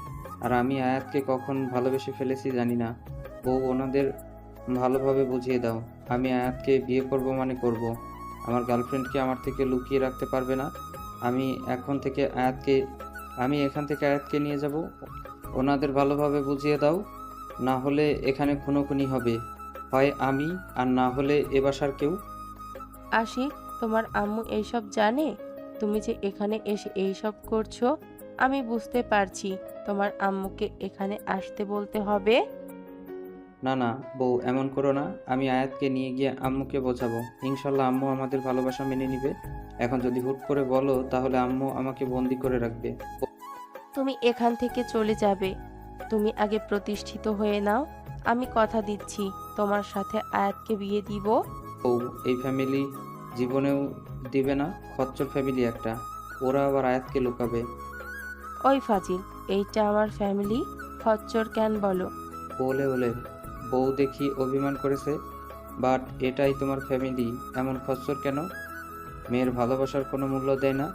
আর আমার সম্পর্কে পুরো কথা না শুনে কার থেকে কি শুনে আন্টি আমাকে ধরে মেরেছে। আর আম্মুকে যাইছে তাই বলে আয়াতকে নিয়ে চলে আসে। আমাকে বলেছে ও নাকি আয়াতকে বিয়ে দিয়ে দিবে, আর আমি রিস্ক নিব না। ফুপি, এই ছেলেটাকে চেনো? পপি, তুমি ছাড়বে? ছাড়লে কি করবি? মারবি নাকি? ওর মাকে দেখে মারতে পারবি তো? মানে? আমার আম্মুকে এই ফ্যামিলি চেনে নাকি বউ? আশিক, তুমি চলে যাও। তোমার আম্মু জানলে অনেক রেগে যাবে। আর তুমি এই ফ্যামিলি কারো গায়ে হাত আর তুলো না। এইটা খুব খারাপ, বড়দের গায়ে কেউ হাত তুলে। আমি তো কারো গায়ে হাত তুলতে চাই না। উনি তো আমাকে মারছে, আমি জাস্ট নিজেকে বাঁচানোর চেষ্টা করছি। মারলে কি ওনাদের এই অবস্থা দেখতে ওই গার্ডদের মতো হতো? গুড। দাদিমা, তুমি আশিককে বউ, তোমার কথা তো অনেক শুনেছি।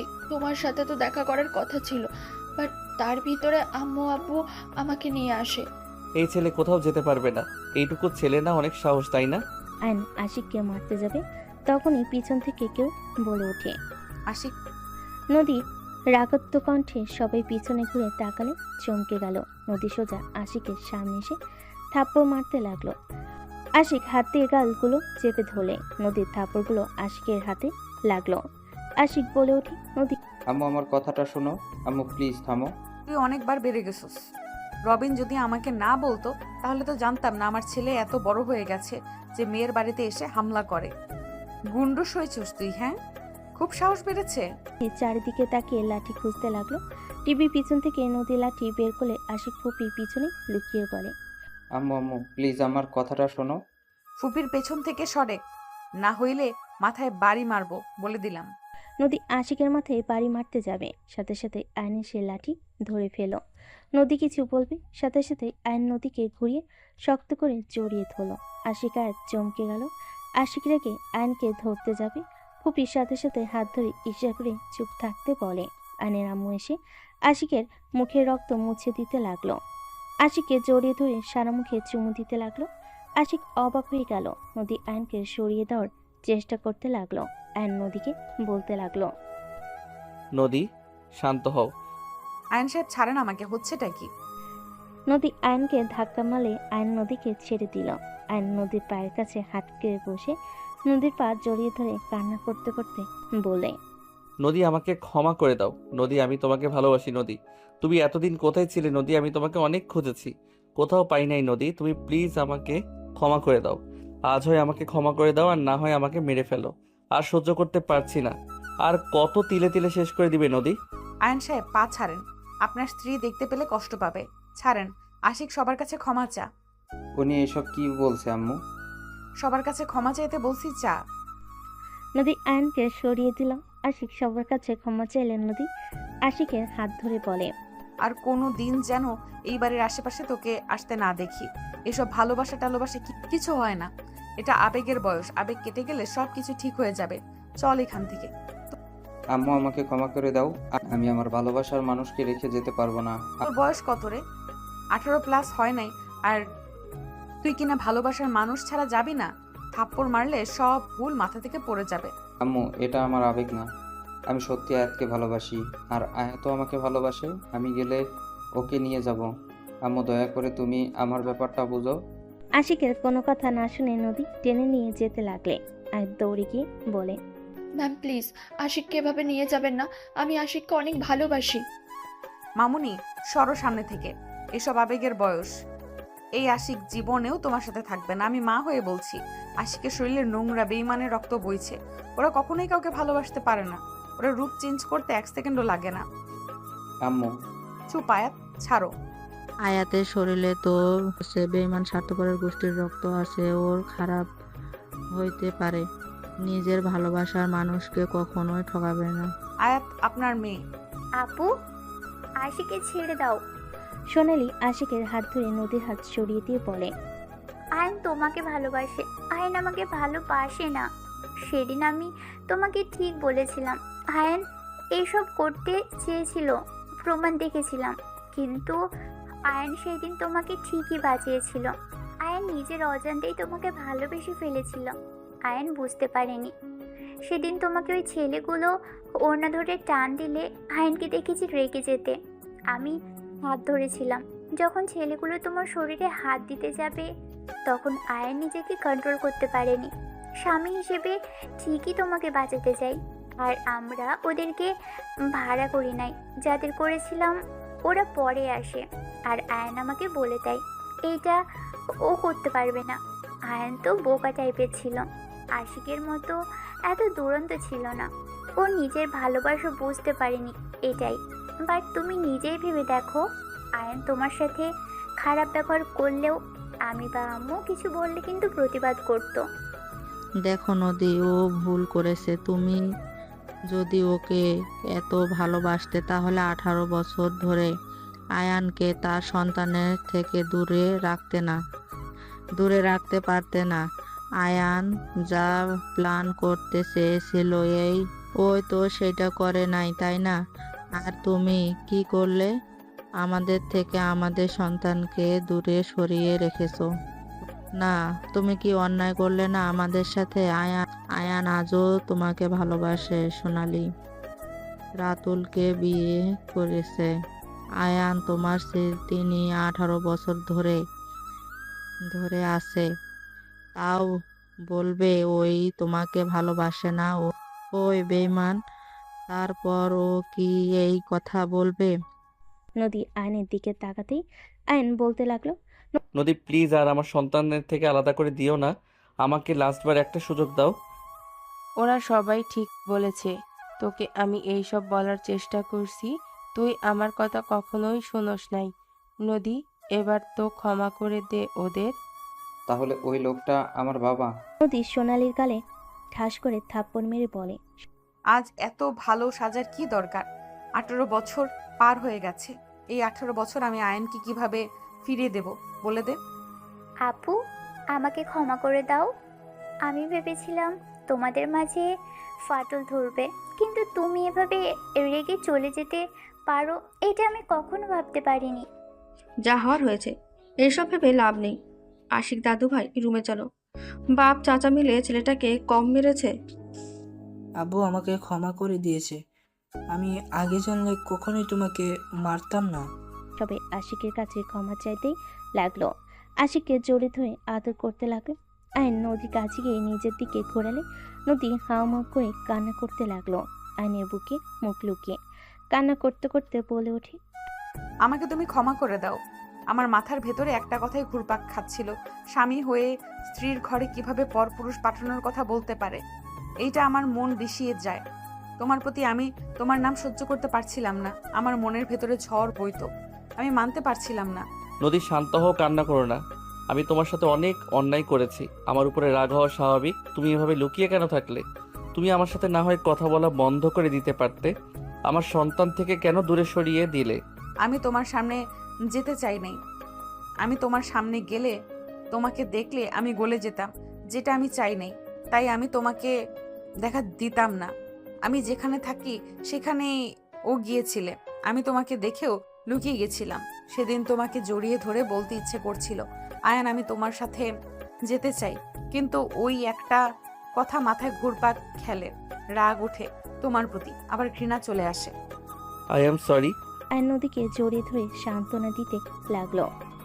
আশিক বাবা মাকে এক হতে দেখে খুশি হয়ে যায়। আয়ন আশিককে কাছে টানলে আশিক দৌড়ে আয়নকে জড়িয়ে ধরে বলে, আব্বু, আই এম সরি। আমি আপনাকে অনেক ভুল বুঝে মনে মনে অনেক বকাঝকা করতাম। শ্বশুর আসসালামু আলাইকুম। আমাকে কি ভালোবাসেন না নাকি নাকি আমি আপনার ফ্যামিলির কেউ না? আয়াতের কথা শুনে সবাই ফিক করে হেসে দেয়।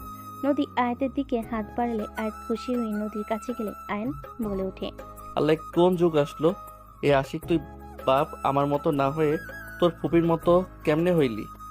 আয়নের কথা শুনে সবাই হেসে দিলে সোনালি আশিককে জড়িয়ে ধরে বলে, আমার ভাতিজা আমার মতো হবে না তো কি তোর মতো পোকা চন্দ্রবিন্দু হবে নাকি? দেখ আমার ভাতিজির সাহস, মেয়ের বাড়িতে এসেছে, একাই তুলে নিয়ে যেতে এসেছে। যেমন আমি তোকে নিয়ে পালিয়ে যেতে চাইছিলাম, কিন্তু তুই তো মা ভক্ত বলা। ফুপি আব্বুকে নিয়ে পালিয়ে যেতে চাইছিলেন? ওই আর কি, বাদ দাও। বাট বাবা, তুমি আমার রুমের জানালাটা কেন ভেঙে ফেললে? আমি কি অপরাধ করলাম? ইয়া মানে কোনটা, কার রুম? আমি কি জানি আমার ভাঙার কথা রাগে ভেঙে ফেলছি? আশিকের কথা শুনে সবাই হেসে দিল। আয়াতের কপালে নদী চুমু দিল। আয়ন আশিককে জড়িয়ে ধরে বলে, আমার ছেলে তো দেখি 17 বছরে আমার সমান হয়ে গেছে। বাপ বেটার সমান লাগছে। আব্বু, আপনি চাইলে আপনাকে আমাদের দুজনের ছেলে আর আম্মুকে আমাদের মেয়ে বানাতে পারি। দুজনের বিয়ে দেন যদি। আশিকের কথা শুনে আয়ন ভুরকুচকে তাকালে সবাই ফিক করে হেসে দিয়ে আশিকের কান মোলা দিতে লাগলো। আশিক হাসতে লাগলো।